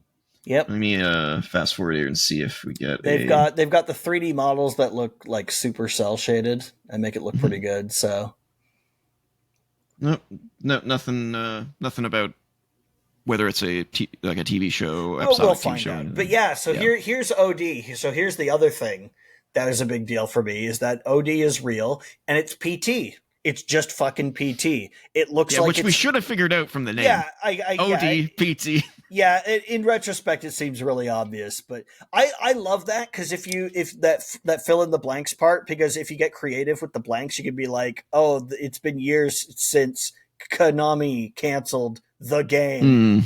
Like, because as soon as I saw those blank spots, I was like, oh yeah, that's what I'm filling those in with. But yeah, this looks, at least if what we're seeing here is accurate to gameplay, it looks like here's Silent Hills without the Silent Hill branding. It's like this is the game that Konami. Which, by the way, there's no chance this is in engine. There's no chance. This is a game. This is a bullshot for sure. Because he recently said that he's like just starting work on the concept and they're starting pre-production. So like this is a bullshot. But remember it's a target render. Remember how people said like there's no way that PT looks like that, and then PT absolutely did look like that. It's true. So we'll see. We'll see. This doesn't look like gameplay to me though. Well, she holds the match for like a moment there, almost as if to suggest now the player is like taking control, choosing which candle to light. Now that maybe, like you said, maybe it's just a target render. I'd see there's the fucking baby, just like in Silent Hills. Like maybe this is just meant to be like, oh, this is what it'll look like when you play the game, and and also the eyes on the wall that appear. Yeah. And start looking at you. Like I said, this is the game that Konami would have gotten if they hadn't shut down Silent Hills. I'm 100% certain that this is obviously without Norman Reedus in it, or fuck, who knows? Maybe he'll have a little surprising that it's an Xbox game though. Yeah. Well, I mean, like it was supposed to be a PlayStation exclusive, PT. Yeah, so, well, weird. I mean, maybe he just decided to go all the way, as far away from that as possible, but not really, because like this looks like PT. This just looks like PT. And I guess it could be in engine because this is Unreal 5, and Unreal 5 looks gorgeous, which is a little bit strange because I figured they would stick with Decima because they've spent so much time working with it. I think Death Stranding 2 is not in Decima. Really? I think they dropped it. Let me just double check. Huh. But I remember him. Oh no, it uses Decima. Yeah, but I think I heard him in an interview saying that he'll be using Unreal 5 moving forward or something like that. I would assume that Unreal 5 would be better for like this kind of like up close stuff because it doesn't handle the massive environments as well, which is probably why Borderlands is having some issues. I try to stay away from the engine speculation stuff because I don't know how Unreal works under the hood. I'm not a developer. Yeah, but like I know Decima was made for Horizon, which was from the ground up a game meant with huge environments, which is why it was such a good fit for Death Stranding. But like, man, it still kills me that they had their own in-house engine just stolen from them by Konami because they made it, they used it for PT. And they used it for MGS5, and then Konami was like, "You're gone, you're fired." And then they took that engine and they used it for like one of their fucking soccer games. And then don't forget Metal Gear Survive. oh yeah, of course they used it for Metal Gear. Fuck Metal Gear Survive. I noticed that wasn't on the list. No, it definitely was not. But yeah, so OD, yeah, man, this is. I'm glad that this is what this is. And I always kind of wondered, like, is Kojima Productions going to go back to that idea and just do it without the Silent Hill branding? And if this is indicative of gameplay, then yeah, it looks like it is. It's a fucking haunted house puzzle game. Sure. I loved PT. I only played it the one time on your PS4, but it was fantastic. I wanted a whole game like that. And I guess my hope is that it's a smaller game so that they can get this out quickly. That's my hope. Yeah. Because I don't want to wait 5 more years for this. Yeah, and I don't know if this concept could hold like a fucking 50-hour game. But like Silent Hills probably could because they were probably going to introduce combat. Because it's a Silent Hill game. Yeah. But they don't need to. Yeah. Like, if this is like 10 hours of PT, yeah. This could just be a AAA Layers of Fear, basically. Yeah, like, I could do 10 hours of that. No problem. When it's maybe a little bit shorter, but yeah. I mean, 8 to 10. With the atmosphere that's this good, I mean, come on. I'd want to spend a little more than that in there, but I don't know. I'm super happy about this. I'm super happy about this because we didn't like we were like, what's going on with OD? You even pointed out they didn't mention it at one point. You were kind of worried, like, is it scrapped? And and like for it to get shown off and like look, like this game that I've wanted them to make for the last decade now. It's like, dude, I'm riding high on this. It could come out and suck. I'm willing to acknowledge that possibility. I don't think it'll suck. No, I don't think it will. I'm just saying, like, yeah, it could, maybe. But right now, I'm just happy that this is a thing, man. I'm just happy that this is a thing because I feel like we got robbed with PT. Oh yeah, we definitely did. I like I said, my only concern is that I don't know when this is coming, and it could be like 5 years away. Who the fuck knows? But I mean, now that Death Stranding 2 is done, like I'm presuming they're full steam ahead on this. Full speed ahead on this. I assume so. Yeah. They also briefly talked about Fizzant, which is apparently a working title. It's not the real title for the game. Mm-hmm. And they named some cast members and stuff like that, but sure, and a poster, but yeah, it's not enough to go on. And he also said that he's finishing OD before he does Fizzant. So yeah. It's gonna be like Fizzant is clearly a PS6 game. Yeah, and this is got to be an Xbox Series X game. Maybe one of the like end of the gen kind of a thing. Yeah. Okay. So that was basically it for Kojima. Mm-hmm. He talked about a bunch of other stuff that Kojima Productions is doing, but none of it's really of any interest. Yeah, they're apparently doing a whole bunch of like other like side projects and like business opportunities, cross branding and stuff like that, and stuff like that. Yeah. And that's cool. I imagine it'll probably be a line of like branded clothing or because like he's really into. He's doing like an AR project with Niantic, the Pokemon Go people. Yeah, that sounds like his kind of shit. He gave a brief update on the Death Stranding movie, but nothing substantial. Yeah. Oh yeah, he's releasing a Kojima Productions credit card in Japan. Okay. There's like a Kojima Productions Death Stranding collaboration with sake. Like just a bunch of weird stuff like that. Yeah, maybe it'll be Monster Energy flavored. Oh, maybe they'll make like what they should do? They should do an IPA that's supposed to be the porter that you get in the game. When you unlock the farm and they start brewing the beer, and it's that it's the porter because porter's a type of alcohol. It's because he's a porter, right? Maybe they'll make a real version of that. Like when Square Enix did the Final Fantasy potion drinks promoting, I think Final Fantasy 12. It was like they're energy drinks, but they also have like nutrients and stuff, so they actually are good for your health. Kind of, yeah. All right, so that's it for the Kojima one. We're going to talk about a little bit about the Xbox one, but honestly, it didn't really do much. I think they were just there to kind of like try and establish a presence in Japan because historically they're not there. Yeah, historically they've not done well in that market. So I'll give you the quick rundown of the key things that happened, but nothing honestly hugely substantial. Hit me. Forza Horizon 6 was announced. Okay, and it takes place in Japan, which is why they announced it there. So that's cool. That'll be a great game. Yeah. They showed off Call of Duty Black Ops 7 multiplayer map set in Japan. There was some confirmation of another casting for 007 First Light. Okay. They showed off a little bit more of Ninja Gaiden 4 and talked about how it has a Master Ninja difficulty. Unsurprising. Sure. All the previous ones had that. Yep. Monster Hunter Stories 3 got a story trailer. Mm-hmm. And the first two Monster Hunter games, Monster Hunter Stories games, are going to Xbox in November. Yeah. Yep. For some reason, they talked about Bruce Lee joining Hitman World of Assassination. Okay. Yeah. Very random, very weird. Are you killing Bruce Lee? Because I'm pretty sure that job's already done. No, you play as him.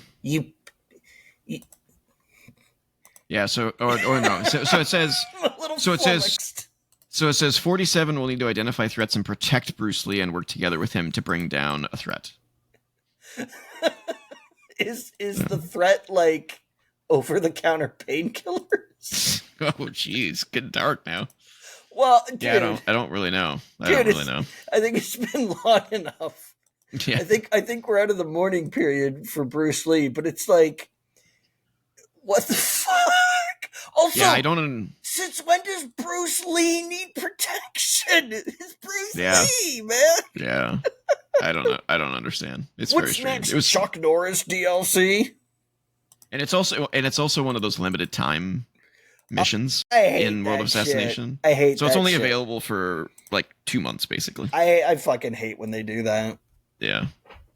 Microsoft Flight Simulator 2024 had a world update, And it's coming to including, PlayStation. yeah, we'll get to that, and it's added a lot of detail to Japan. There was something about Gungrave. Oh, Gungrave Gore Blood Heat is a remake of 2022's Gungrave Gore. it's It's only from 3 years ago. Yeah, okay, that's weird. Dude, Gungrave is like it's a fine PS2 game, but it is a really good anime spin-off that was done. It's like legitimately good. Like it's probably the best anime based on a video game I think I've ever seen because it's not just we retold the story of the game in anime form. It's like it goes into the character's past, what happened before the game. And it does do like a story arc for like the last 10 episodes or something that covers the events of the game, but dude, the first batch of episodes that are about his past before are like legitimately really really good. I love that show. Age of Mythology is getting a Japan expansion. Okay. They're really all in on that game. Yeah, well, why not? Some Dragon Quest 1 and 2 2D HD remake stuff. Yeah, okay. Some Fatal Frame 2 remake stuff. Okay. Something about Hotel Barcelona. Okay. A game called Hotel Barcelona. Oh, it's a Suda game. Yeah. Double Dragons Revive Extra Mode. I don't know.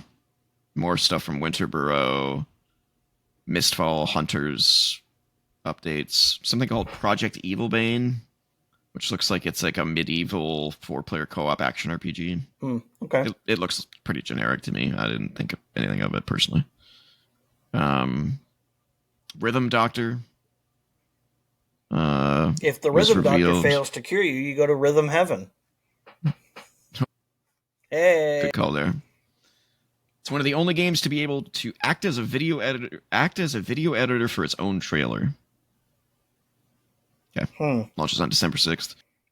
Is that like a callback to fucking Make My Video with Marky Mark and the Funky Bunch on the Sega CD? You just dated yourself significantly. People I'm know. going to say no, just so I don't appear to be that old. Everybody knows that you're like 7 months younger than me, dude. Lies, slander. You're the guy who's like, we're old every other episode. That's true. Romancing Saga 2 is now available on Xbox. We are 38 people. Yeah.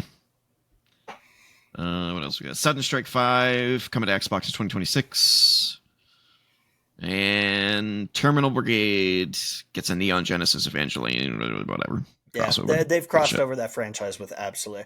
Dude, they did like a fucking, it was either a Schick or a Gillette cross promotion. Like, Jesus Christ. Yeah, they did one with some train line in Japan where they did up the train cars to be in the color schemes of the robots, which is actually kind of rad, but also fucking who cares? Yeah. I say that, but there are a lot of people in Japan who are really into trains because they actually have a really good rail infrastructure there. So why wouldn't you be? And that's it. So not a great showing. A lot of stuff, but not a whole lot that we're into. And also the Forza Horizon 6 announcement was just an announcement with like a logo. Like it wasn't like gameplay. I was like, okay, weird. All right, so let's get to the state of play, which actually had some content that we can talk about. Yeah. Starting with the Pulse Elevate wireless desktop speakers. Are you fucking serious? This is weird, right? We're well, I didn't watch the thing, so. Oh. No, I didn't watch any of these. I just got the cliff notes from IGN. Oh, okay. Well, yeah. So we're starting at the bottom and working our way up to the end. Yeah. Okay. So yeah, these speakers are actually apparently very good. They use the 3D audio PlayStation. I mean, stuff. I don't doubt that they're good, but like, are we really talking about speakers? Yeah, very strange. I mean, clearly they're going all in on PC at this point, and that's why they're making these. Yeah. So But yeah, they is it just the two of them, or is there like yeah, a? It's that's it. not like a I think they're 5.1 very similar to setup. like Bose. Oh, okay. So they're high end, yeah. Yeah. Okay. Yeah, and they're wireless, except they sit on charging stations, so they're still plugged into power. Yeah. Also, I don't But like having audio on wireless because the latency. I mean, the latency mm, can be pretty short, but it's still latency. I'd rather have them plugged in. Also, I don't even use speakers. I use headphones. yeah, yeah, yeah, very strange, kind of a random Because I live thing in an to. apartment with thin walls. Yeah, they are kind of cool looking speakers, but They're kind of cool looking speakers, but like they're not there for looks. They're there for sound.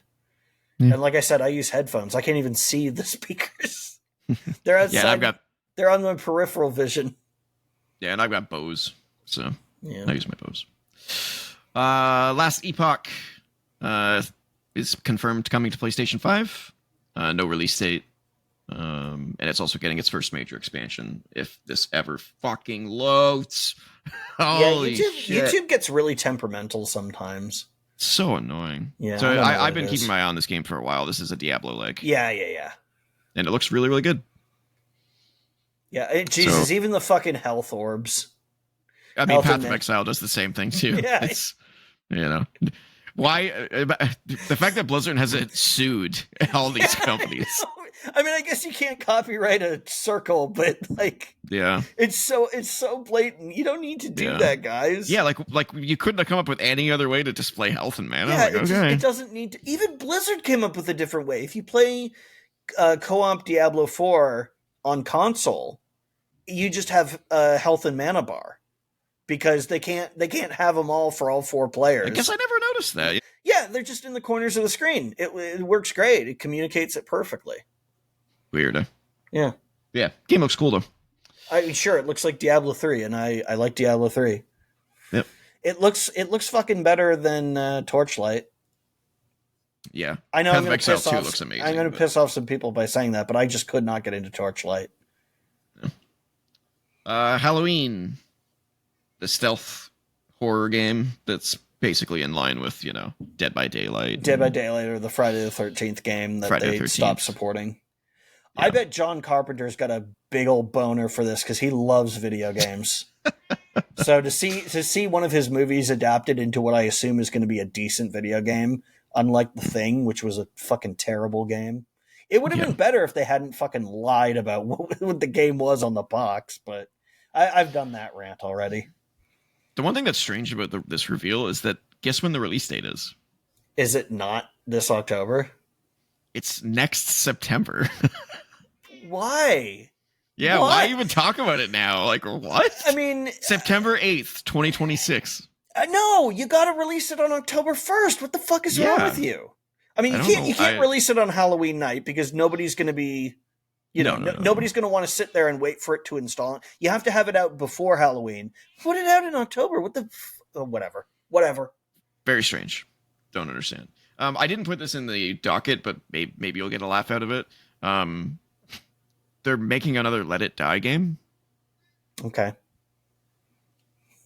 I was like, didn't that game suck and no one liked it? Yeah. Why are we making another one? So, yeah. What's next here? Oh, yeah, the Deus Ex Remaster, which I know you're going to talk about. Oh God. Oh. If it loads, we can see the differences. So I want to start off by saying real quick, Deus Ex is a fantastic game. This looks criminal. Oh God. Like, fuck me, dude.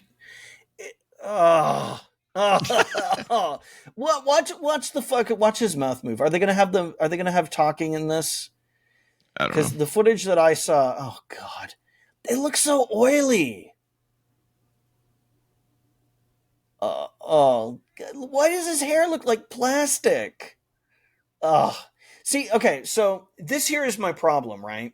They've updated the models and textures and effects, but like they haven't updated the environments. So you just have like what in 2001 was like, yeah, okay, you have a big empty area, whatever. You can't render that much with technology from back then. can these days. So if you're gonna, and look, those fucking crates just disappeared and were replaced with explosions. Like this is literally the original game, just with new models and effects, but no new animations, no new like anything. Yeah. It's still essentially is the original game underneath it. Yeah, it's just a new coat of paint. It looks terrible. You can't just have the crates vanish and replace them with explosion graphics. That's not how shit works anymore. You know? You have to have the crates bursting up. Like, what the fuck is wrong with these people?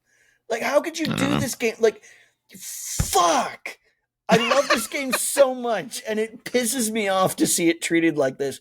Especially because Night Dive, this is not made by Night Dive, by the way. Night Dive just came out with that fantastic remaster of System Shock 2 that manages to do all these graphical upgrades, but is still running essentially the same game underneath, but it makes sense. You know, they do it in a way that makes sense because they also do these little minor tweaks and upgrades. Like when they did Shadow Man Remastered, when you destroy objects in the environment, they don't just vanish and get replaced with explosions. They actually show the object bursting apart because they know with the new visuals and new effects, if you don't update things accordingly, it's going to look really fucking weird. So they updated things accordingly, so it like all meshed together.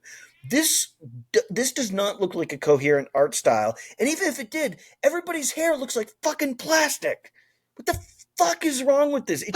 It makes me so mad. I saw this and I just sat and I stewed in my anger and rage.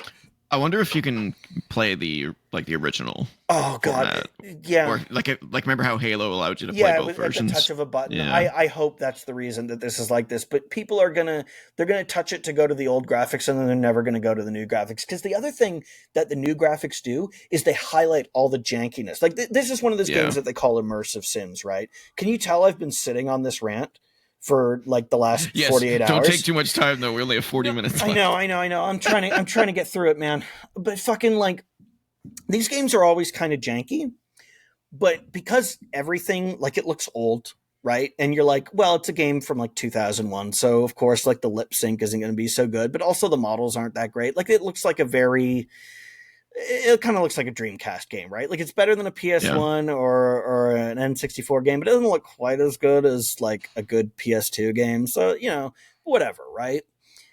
The fucking lip sync is just as horrible in this version as it is in the original. It's just like the mouth just sort of deforming.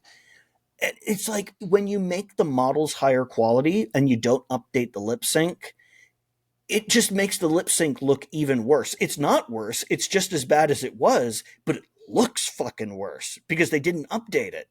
It's just, and if you're going to update if you're going to fix anything in Deus Ex, why the fuck would you start with anything other than the voice acting? All right? This game has got some dog shit voice acting in it. It's iconic because it's like so classically bad, but it's Resident Evil style. It's oh yeah. Yeah. It's bad. I'm a Jill sandwich. There's like a few good line reads in here, but like most of it is like, oh my god, JC, a bomb.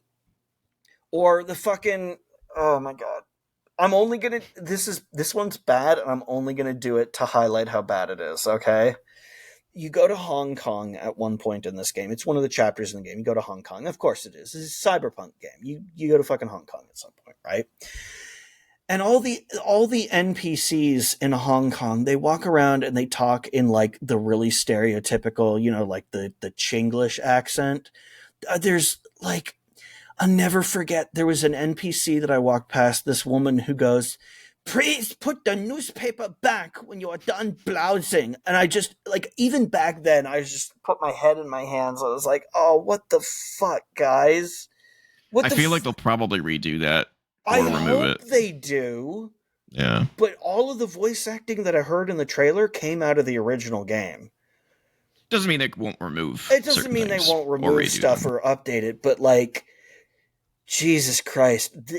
Of all the things you could have fixed in this game, you don't start fucking voice acting. I'm also a little confused about why they decided to announce this game at a PlayStation conference. It's kind of random. The only reason I can think of is that there was a PS2 port of Deus Ex, and they did they made that available recently.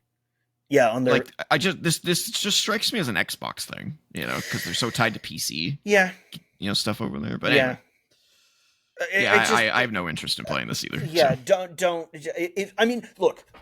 This could be early. We don't know when this footage is from.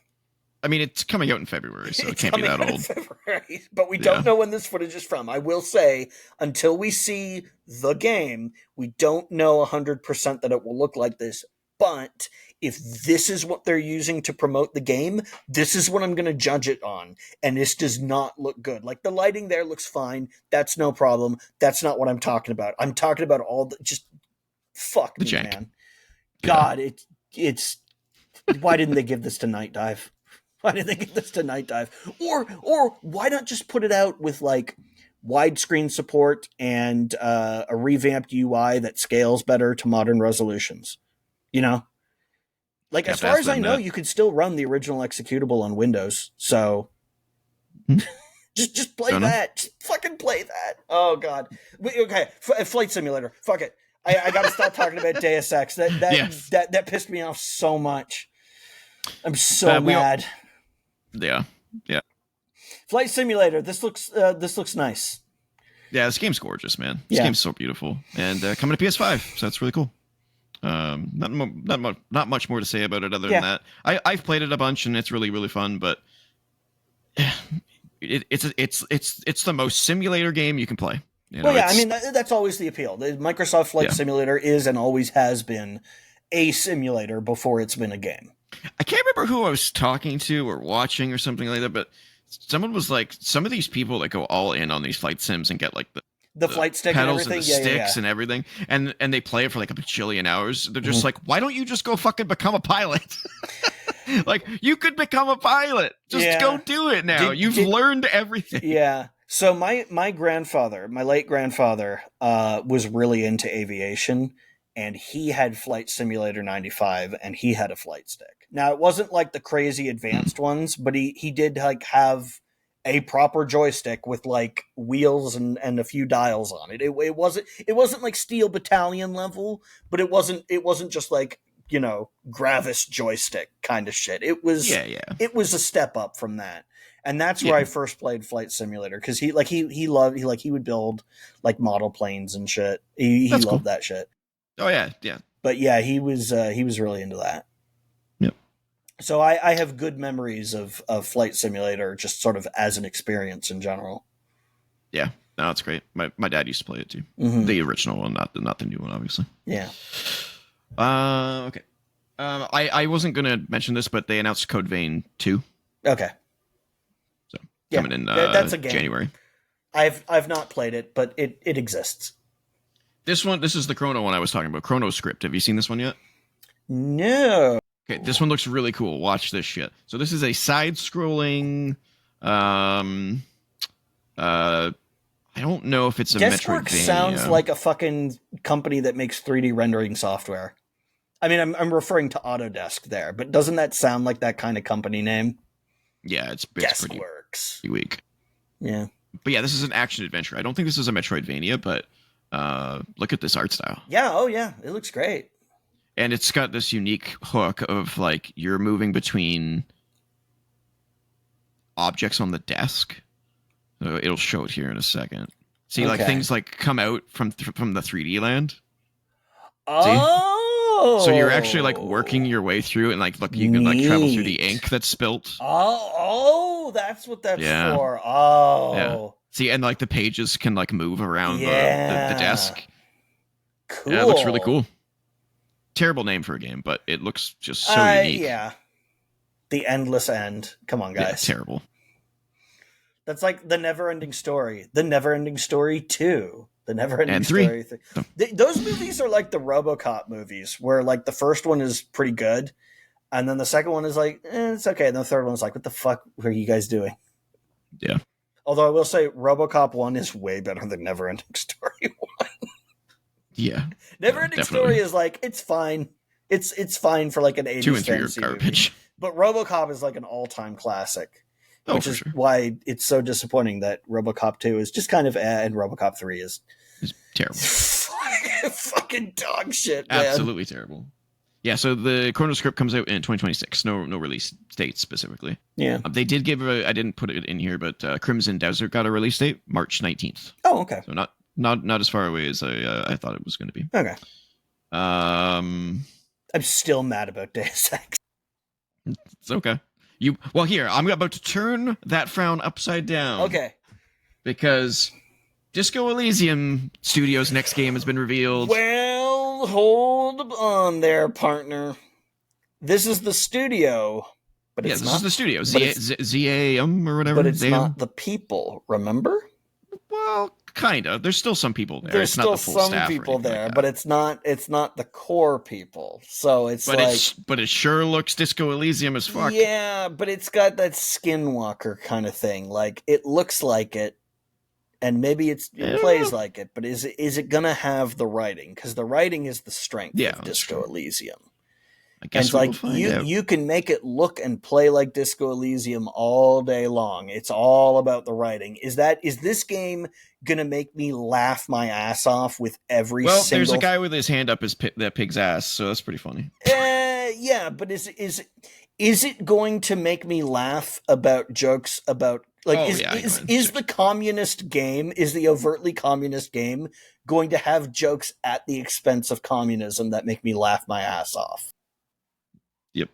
We will find out. Yeah, we will find out. Zero parades for Dead Spies. Yeah. Coming in 2026. We'll see. It's really cool. We'll see. Saros was given a full gameplay reveal, and have you seen this yet? No. Well, it looks pretty. It's very gold. I love gold. I was a little disappointed by this, to be honest with you. This looks like the end of Elden Ring. Yeah, kind of. Beautiful game, though. Well, it looks like the end of Elden Ring mixed with the end of Dark Souls 3 with the fucking sun silhouetted in the background. All it needs to be doing is bleeding gold. Yeah. I'm going to fast forward a little bit through this because it's a 5-minute demo. Go ahead. But it's pretty much Returnal, which I know we knew that it was going to be sort of a spiritual successor to Returnal, but this is Returnal to me. Like, look at this shit. Like this is fucking Returnal. Now, there is some additives in here that do make it a little bit more interesting and dynamic. Those particle effects are good. Shields. Yeah. It looks gorgeous, just like Returnal did. But it looks like Returnal with a yellow palette swap, color palette swap. And a male protagonist instead of a female protagonist. But the shield is new, so you can shield yourself and store energy to fire back at your enemies, which is pretty cool. Oh, yeah. Like Ikaruga. Like Ikaruga, yeah. Does it have like a polarity thing, or do you just absorb the blue shots? I think you can just absorb anything. Oh, okay. But it has a meter there, so you see in the middle of the screen that little blue meter. Oh, okay. Yeah, on his crosshair, just above his crosshair. So, like, it has a limit to how much it can absorb. Yeah, that's the same thing with Ikaruga. Yeah, I'm not sure what the. Cool. I don't know if I'd be like super into this game, but I do like that mechanic. Returnal was super fun. I was kind of hoping for something a little bit more different from them this time around, but I guess they're doubling down on what works, which is fine. Yeah. But one of the bigger appeals for me of first party studios from PlayStation is new IP and new experiences. Yeah, so when and having the backing of the PlayStation money. Yeah, and the great studios that make great games. So when they announced this as Saros, I was like, oh shit, sweet, it's gonna be new. And I don't understand why this just wasn't called Returnal 2 with Saros as a subtitle, because it's fucking Returnal. I mean, maybe this is like an Alien Prometheus situation. Maybe it's a stealth Returnal sequel, but not so stealth because it. That's what I mean. Like it's the like their last game was Returnal, so it's like I don't know. The naming convention is a little strange, unless maybe down the line they're going to reveal it and it's going to be called Returnal 2, and then Saros will like they'll put Saros up as the logo, and then Returnal 2 will kind of like fade in at some point. Like that wouldn't surprise me, but I don't know, man. But it looks good. I was kind of just hoping for more, but I'm sure it'll be great. Shit blows up real good.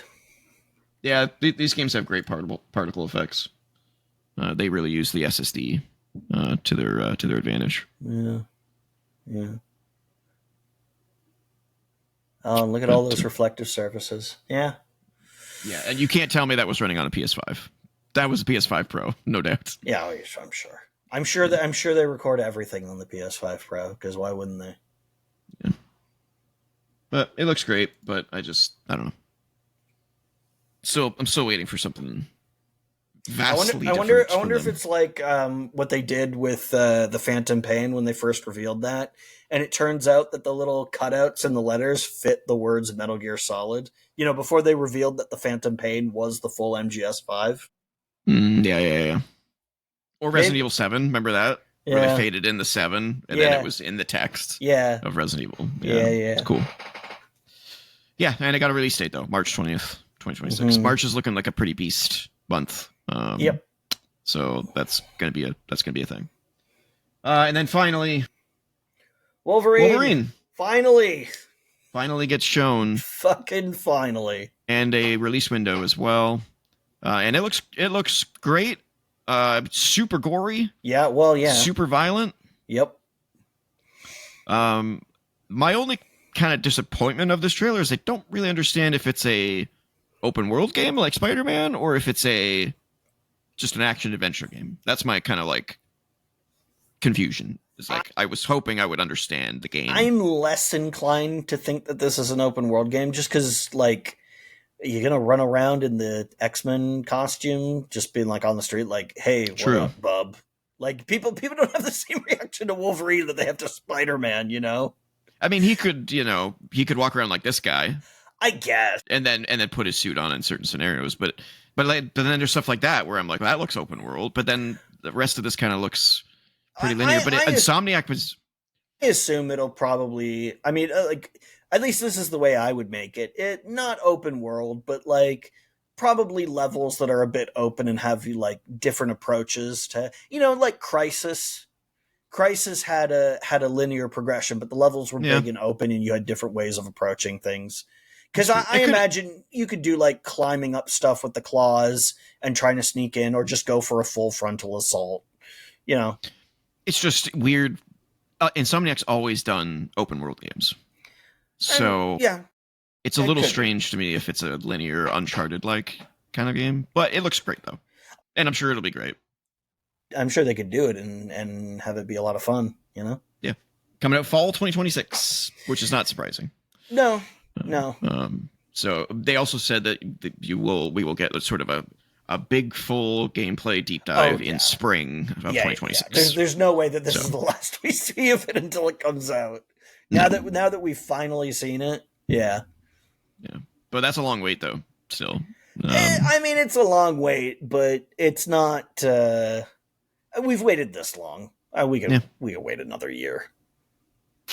And then before we get to screenshot scope, they also announced the PlayStation Plus free games of October 2025. Okay. And it's headlined by Alan Wake 2. Ooh. Which is pretty impressive. Which I still need to play. Yeah, it's very, very cool. I played Control, so I got that out of the way. It was fun. Yeah, Alan Wake 2 is great. I got it out of the way because that made it sound like a chore.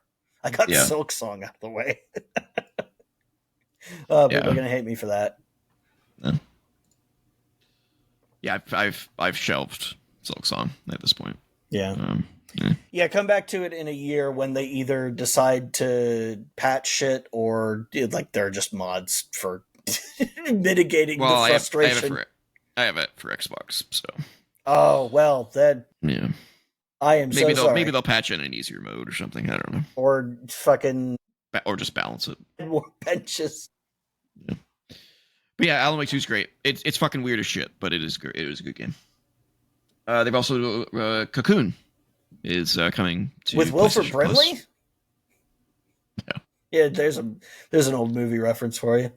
I can't remember who made this game. It was from the makers of something. Who was this? Oh, I think it was former Playdead guys. Okay. Who made Cocoon?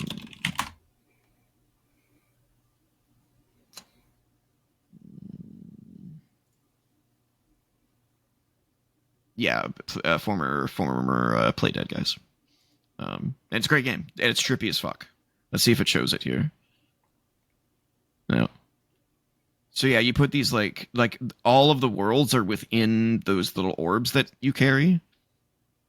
And you can get sucked into them to go to another world. So sometimes you have to like bring a world with you somewhere and then go back into the world to do something that you couldn't do before. It's very trippy. No combat. It's like the microverse from Rick and Morty. Yeah, let me see if I can find there, see? Yep. So like you can exit a world, like one of the orbs. Pew! Now you're coming up. But then you could carry that orb around with you and put and like or it's like the galaxy in the marble in Men in Black. Yeah. And then it turns out that the Men in Black galaxy is also in a marble that aliens are just playing with. It. Yeah. It's so funny. Yeah, this game's really good. I didn't beat it because my brain started to fry because it gets real complicated. Mm-hmm. It's just a puzzle game, so there's no from confused to astounded. Yeah, that's a good way of putting it.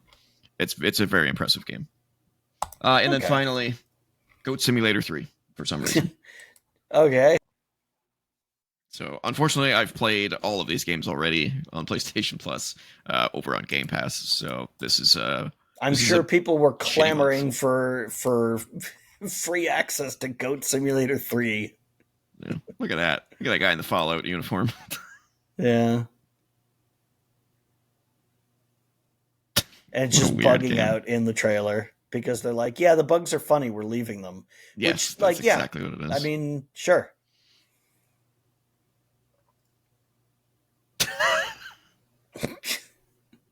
I don't know what I'm watching, but it's fucking weird. I can't believe... Those are fucking angel wings from Diablo. Yeah, they totally are. God. Yeah. It's a weird game. Yeah. Weird game. And that's it for the news. That's it for Topic of the Week. Holy shit. We have less than half an hour left, and it's time to play. All right, let's do this. I've been looking forward to this, my friend. This is the highlight of my week playing this game. Jesus, you need a better week. It's just so fun. All right, here we go. Well, that is a hallway of some sort. Maybe like there's a thing there, like a car stoppy thingy that goes down, the thing that goes up and down in front of the, it looks like a parking garage. Parking garage, yeah. Is what I'm saying. Watch Dogs had a lot of that, or it could be Last of Us too. Maybe. Do you want to just try one of those? Because I don't have an idea off the top of my head. That's all I got. Nope. Ooh. Oh, is this Metal Gear Solid Delta? Well, hold on a second. Look at that gun silhouette. Oh, it's Hitman. It's very Hitman. Yeah, it's got to be Hitman. We'll say 3. Yeah. Oh, okay, but it is a Hitman game. All right, you want to try? Well, it's 1, 2, or 3. Yeah, let's try 2. Hey, there we go. Man, those games are so cool. Oh, I don't remember seeing that. That's funny. Shit. That's so awesome. Oh, what? That doesn't even show us anything. Well, no, not quite. It shows us what looks like the feet of a low poly character, so I'm thinking like an N64 or PS1 game. Jump and Flash, maybe? Maybe. That's what it's called, right? Jump and Flash? Yeah. No. 91? Well, that's definitely a PS1 game from those textures. 91? Yeah, what, That looks like Banjo-Kazooie writing for that 68 there. But it's not... Could it be Spyro? Oh, yeah, it's gotta be Spyro. I guess Spyro the Dragon. Oh, well, Spyro 2? Okay, yeah, it's Spyro 2. Ripto's Rage. Nope, Spyro 3 then. Spyro 3. There we go. I don't think I actually played Spyro 3. I think I played the first 2. I played all 3 in the remaster collection. I wanted to get that, but it looked like they were capped at 30 FPS, which is like, come on, guys. So. I mean, maybe they patched it. Maybe, yeah.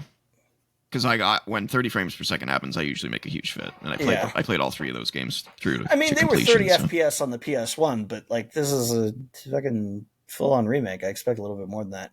That kind of looks like a Mega Man stage. Maybe Mega Man 11? No, that looks too high poly. No, like, no, it looks too. Just try it. Just try it. Yeah. Okay. Because What Mega Man the- 11 was old school style, but not like old school graphics. Like, Was it? yeah. I thought 9, 10, and 11 were the NES ones. 9 and 10 were NES style, but 11 was not.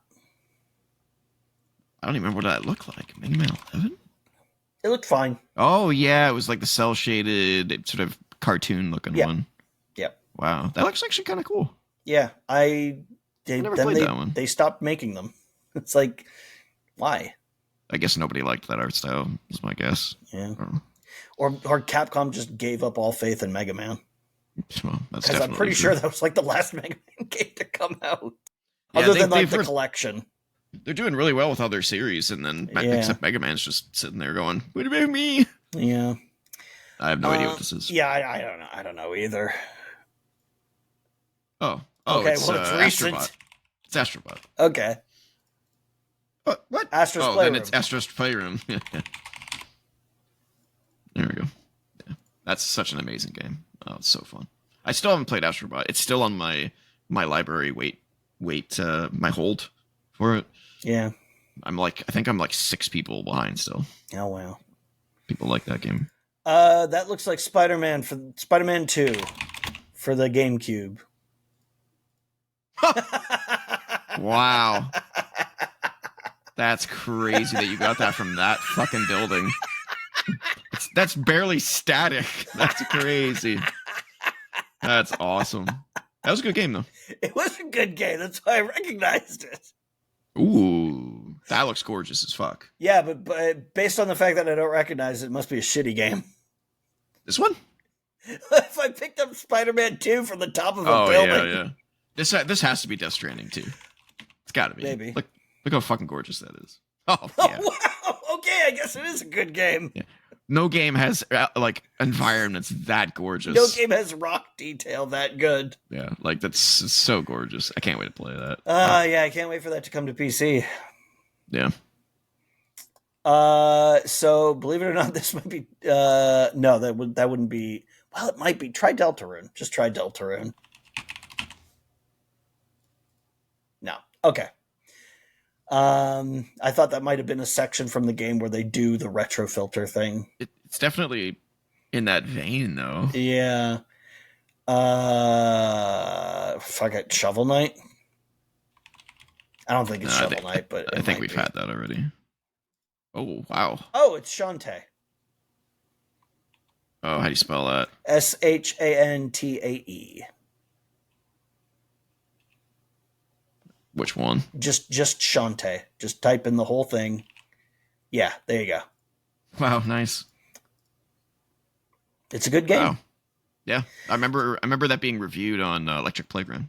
Yeah, they kind of screwed themselves by putting that out of the Game Boy Color because it came out like either just before or just after the GBA came out, and then they didn't have another Shantae game until the DS. Yeah, but they're doing fine with them now. They made a bunch of them now. I wish that had been a GBA game. I think this is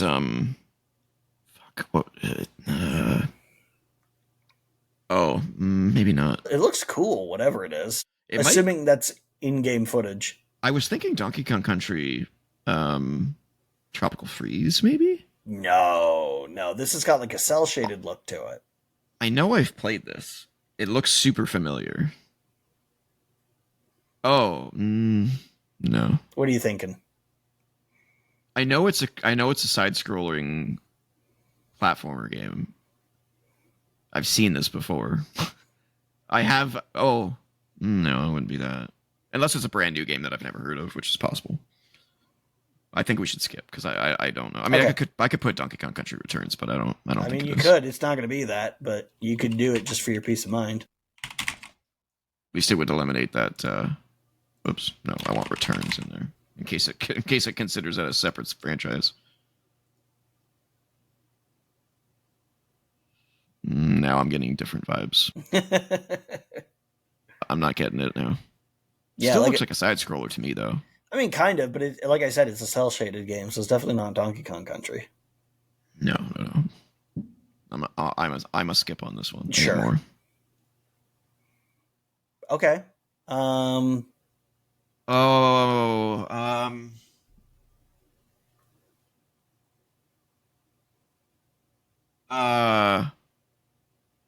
SteamWorld Heist 2.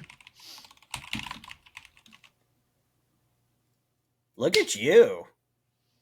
Because I played it recently, so Yeah. I was like, I know I've seen that before. Nicely and done. then as soon as I saw the gears, I was like, oh fuck, it's that one. What is it? Yeah, yeah. Good, great game. If you liked turn-based tactical games, very unique. It's very cool.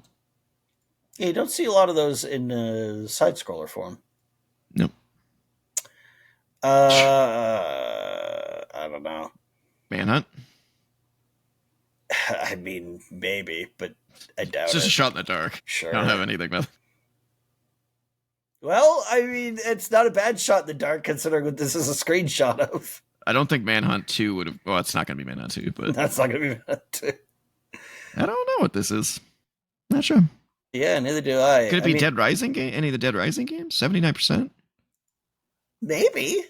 That seems about the right score.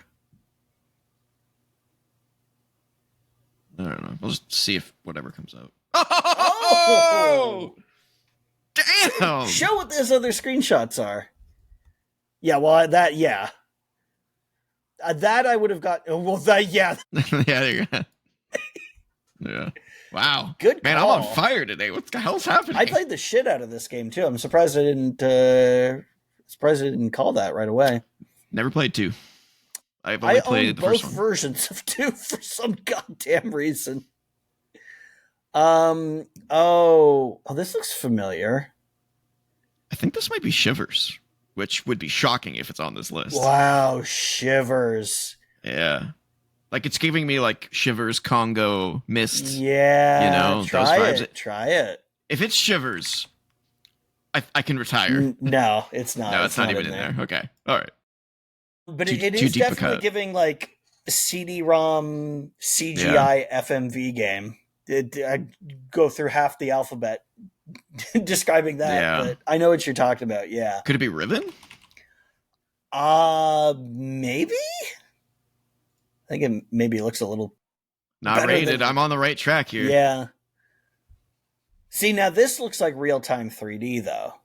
This could be a cinematic, like one of those ones that, like, Oh, remember in yeah. Mist how sometimes it had like Yeah, that yeah. 3D. Yeah. Yeah. But I don't recognize this one though. Yeah, neither do I. And there were a bunch of those games after Myst. There were so many of them. Oh. Oh. Okay, so we were clearly looking at some kind of pre-rendered background there. I have no idea what this is. Yeah, neither do I.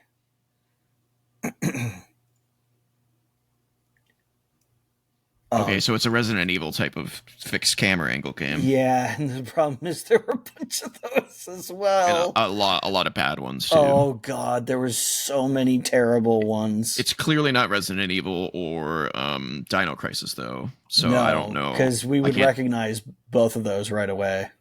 Yeah, I don't think we're gonna get this one. This I is mean, probably it gonna could be just be. It could be Resident Evil 3 because I'm not super familiar with that one. It doesn't say horror though in the It genre. doesn't. I mean, you just try it. There's no reason not to try it. 3? Yeah. No. 2000. Wait, that's a crosshair that looks like you move it across the screen. What the fuck is this? Yeah, no. Oh no, this can't be the Winback sequel, can it? No, Winback No. came out on the N64 and the PS2 for some reason. Oh, okay. It wasn't on Yeah, the PS1. I'm not gonna get this one. I have no clue. God, Winback. I remember playing that. What didn't that game have a multiplayer mode where you could kill somebody by kicking them? Yes, it was a one-on-one shooting game. It was really bad. I don't know what this is. No clue. No, I don't know either. Oh, I know what it is. Fear Effect. But is it 1 or 2? Oh shit. There's a bunch. Oh, it's either 1 or 2. Oh fuck. Damn it. Eeny, meeny, miny, mo.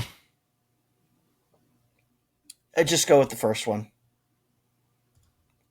Nice. Wow. Pulled that one out of your ass. Yeah, I recognize that character. Oh, I've seen this before. What is this? I think this is For Honor. Try it. That Ubisoft game. Yeah. No? Ooh, 68. Yeah, that game got way better reviews than that. Yeah. No idea. Need more. Could it be The Order? Could be. Nope. It's the correct era, though. Is that? Oh, man. I don't know. I'm not getting anything. Is it Castlevania Lords of Shadow 2? Or was that a PS3 360 game? I think that was a PS3 360 game, yeah. And this looks like a pretty tight quarter. Yeah. For Lords of Shadow. I don't know what this is. I don't know either. Okay, well, if I'd played that, I would definitely recognize that UI. That's a lot of UI to be showing us. And then they must be confident that nobody played it. Yeah. I'm not getting anything. Yeah, I don't know.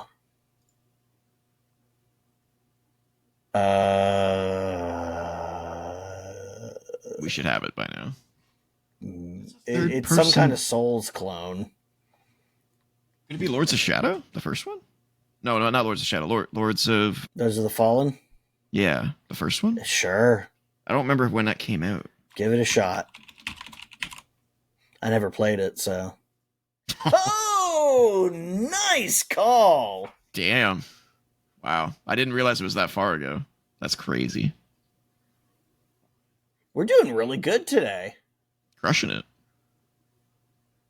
Oh, there's UI right there. Yeah, but I don't know what that is.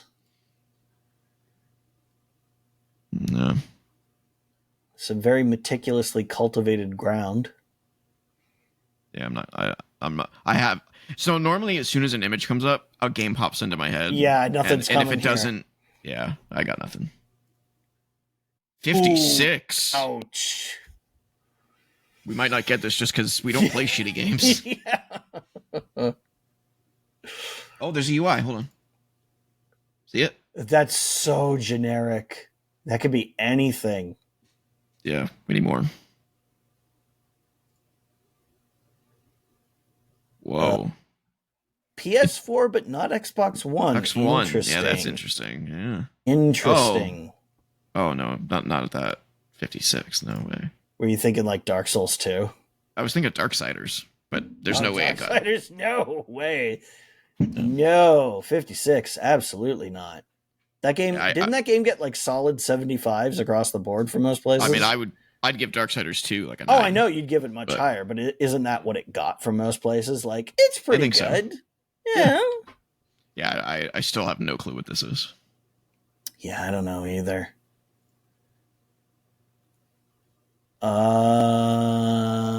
Can you click on the screenshot to get rid of Powers Orders? What the fuck? I don't think we're gonna get this one. Oh, yeah. I would recognize this UI if I played it, but clearly it's bad enough to the point where I didn't even bother playing it. Yeah, just skip and see if anything. Wow.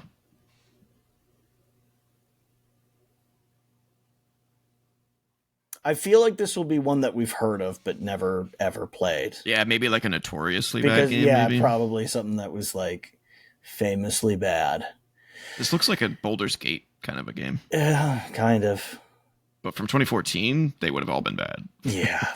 Well, let's see what that last one is. See if we can. Spiders.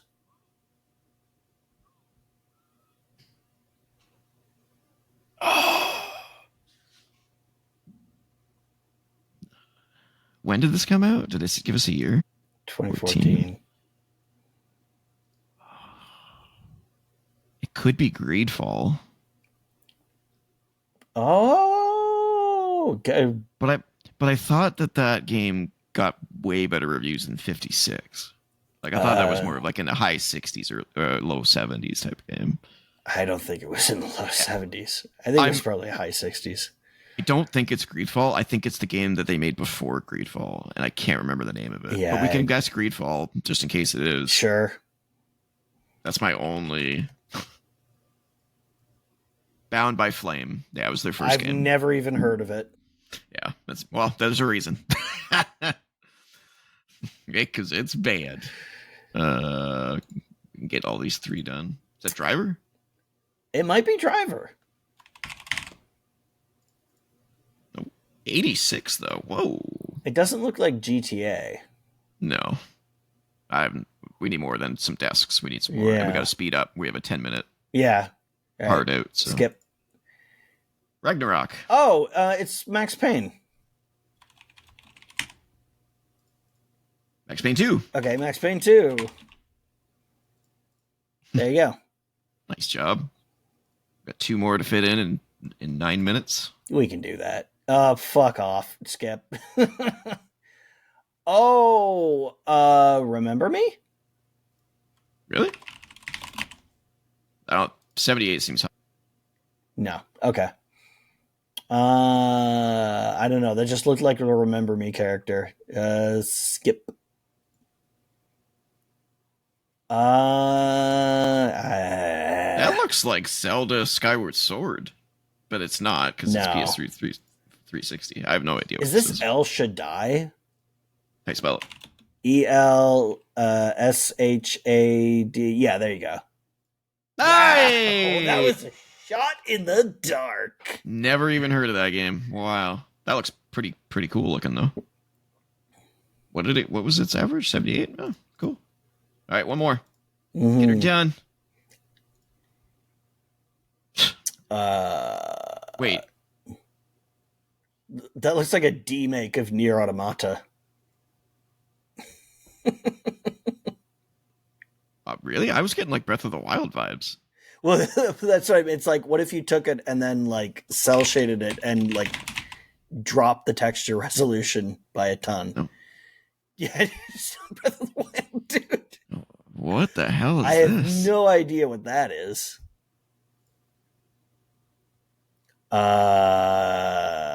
Okay, so it's something that got PlayStation console exclusivity. I don't know. What am I looking at? That's a tape deck, dude, with a microphone attached to it.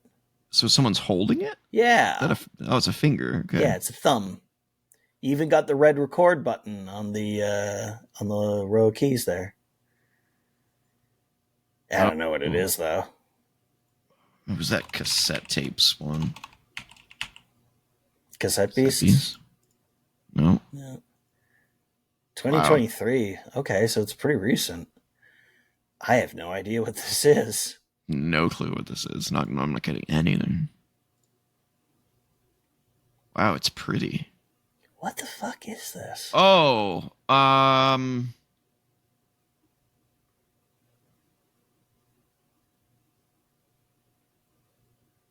He's thinking.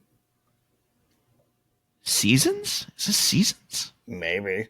I have no idea what this is. Yeah, I think it's called Season. Nope. Fuck.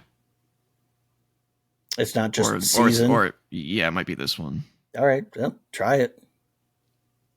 Oh! Hey! I've also never heard of this one either, so you pulled it out on that one. Damn. That's the way to go out, ladies and gentlemen. Yeah. And we only have a few minutes left. So, thank you for watching. And if you want to follow me on the socials, I'm at TJ-Leo on BlueSky. I'm at Ninjas on BlueSky.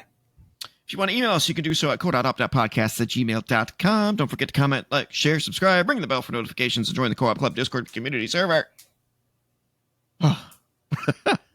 This is one of our longest episodes that we've ever done. Might be our second longest.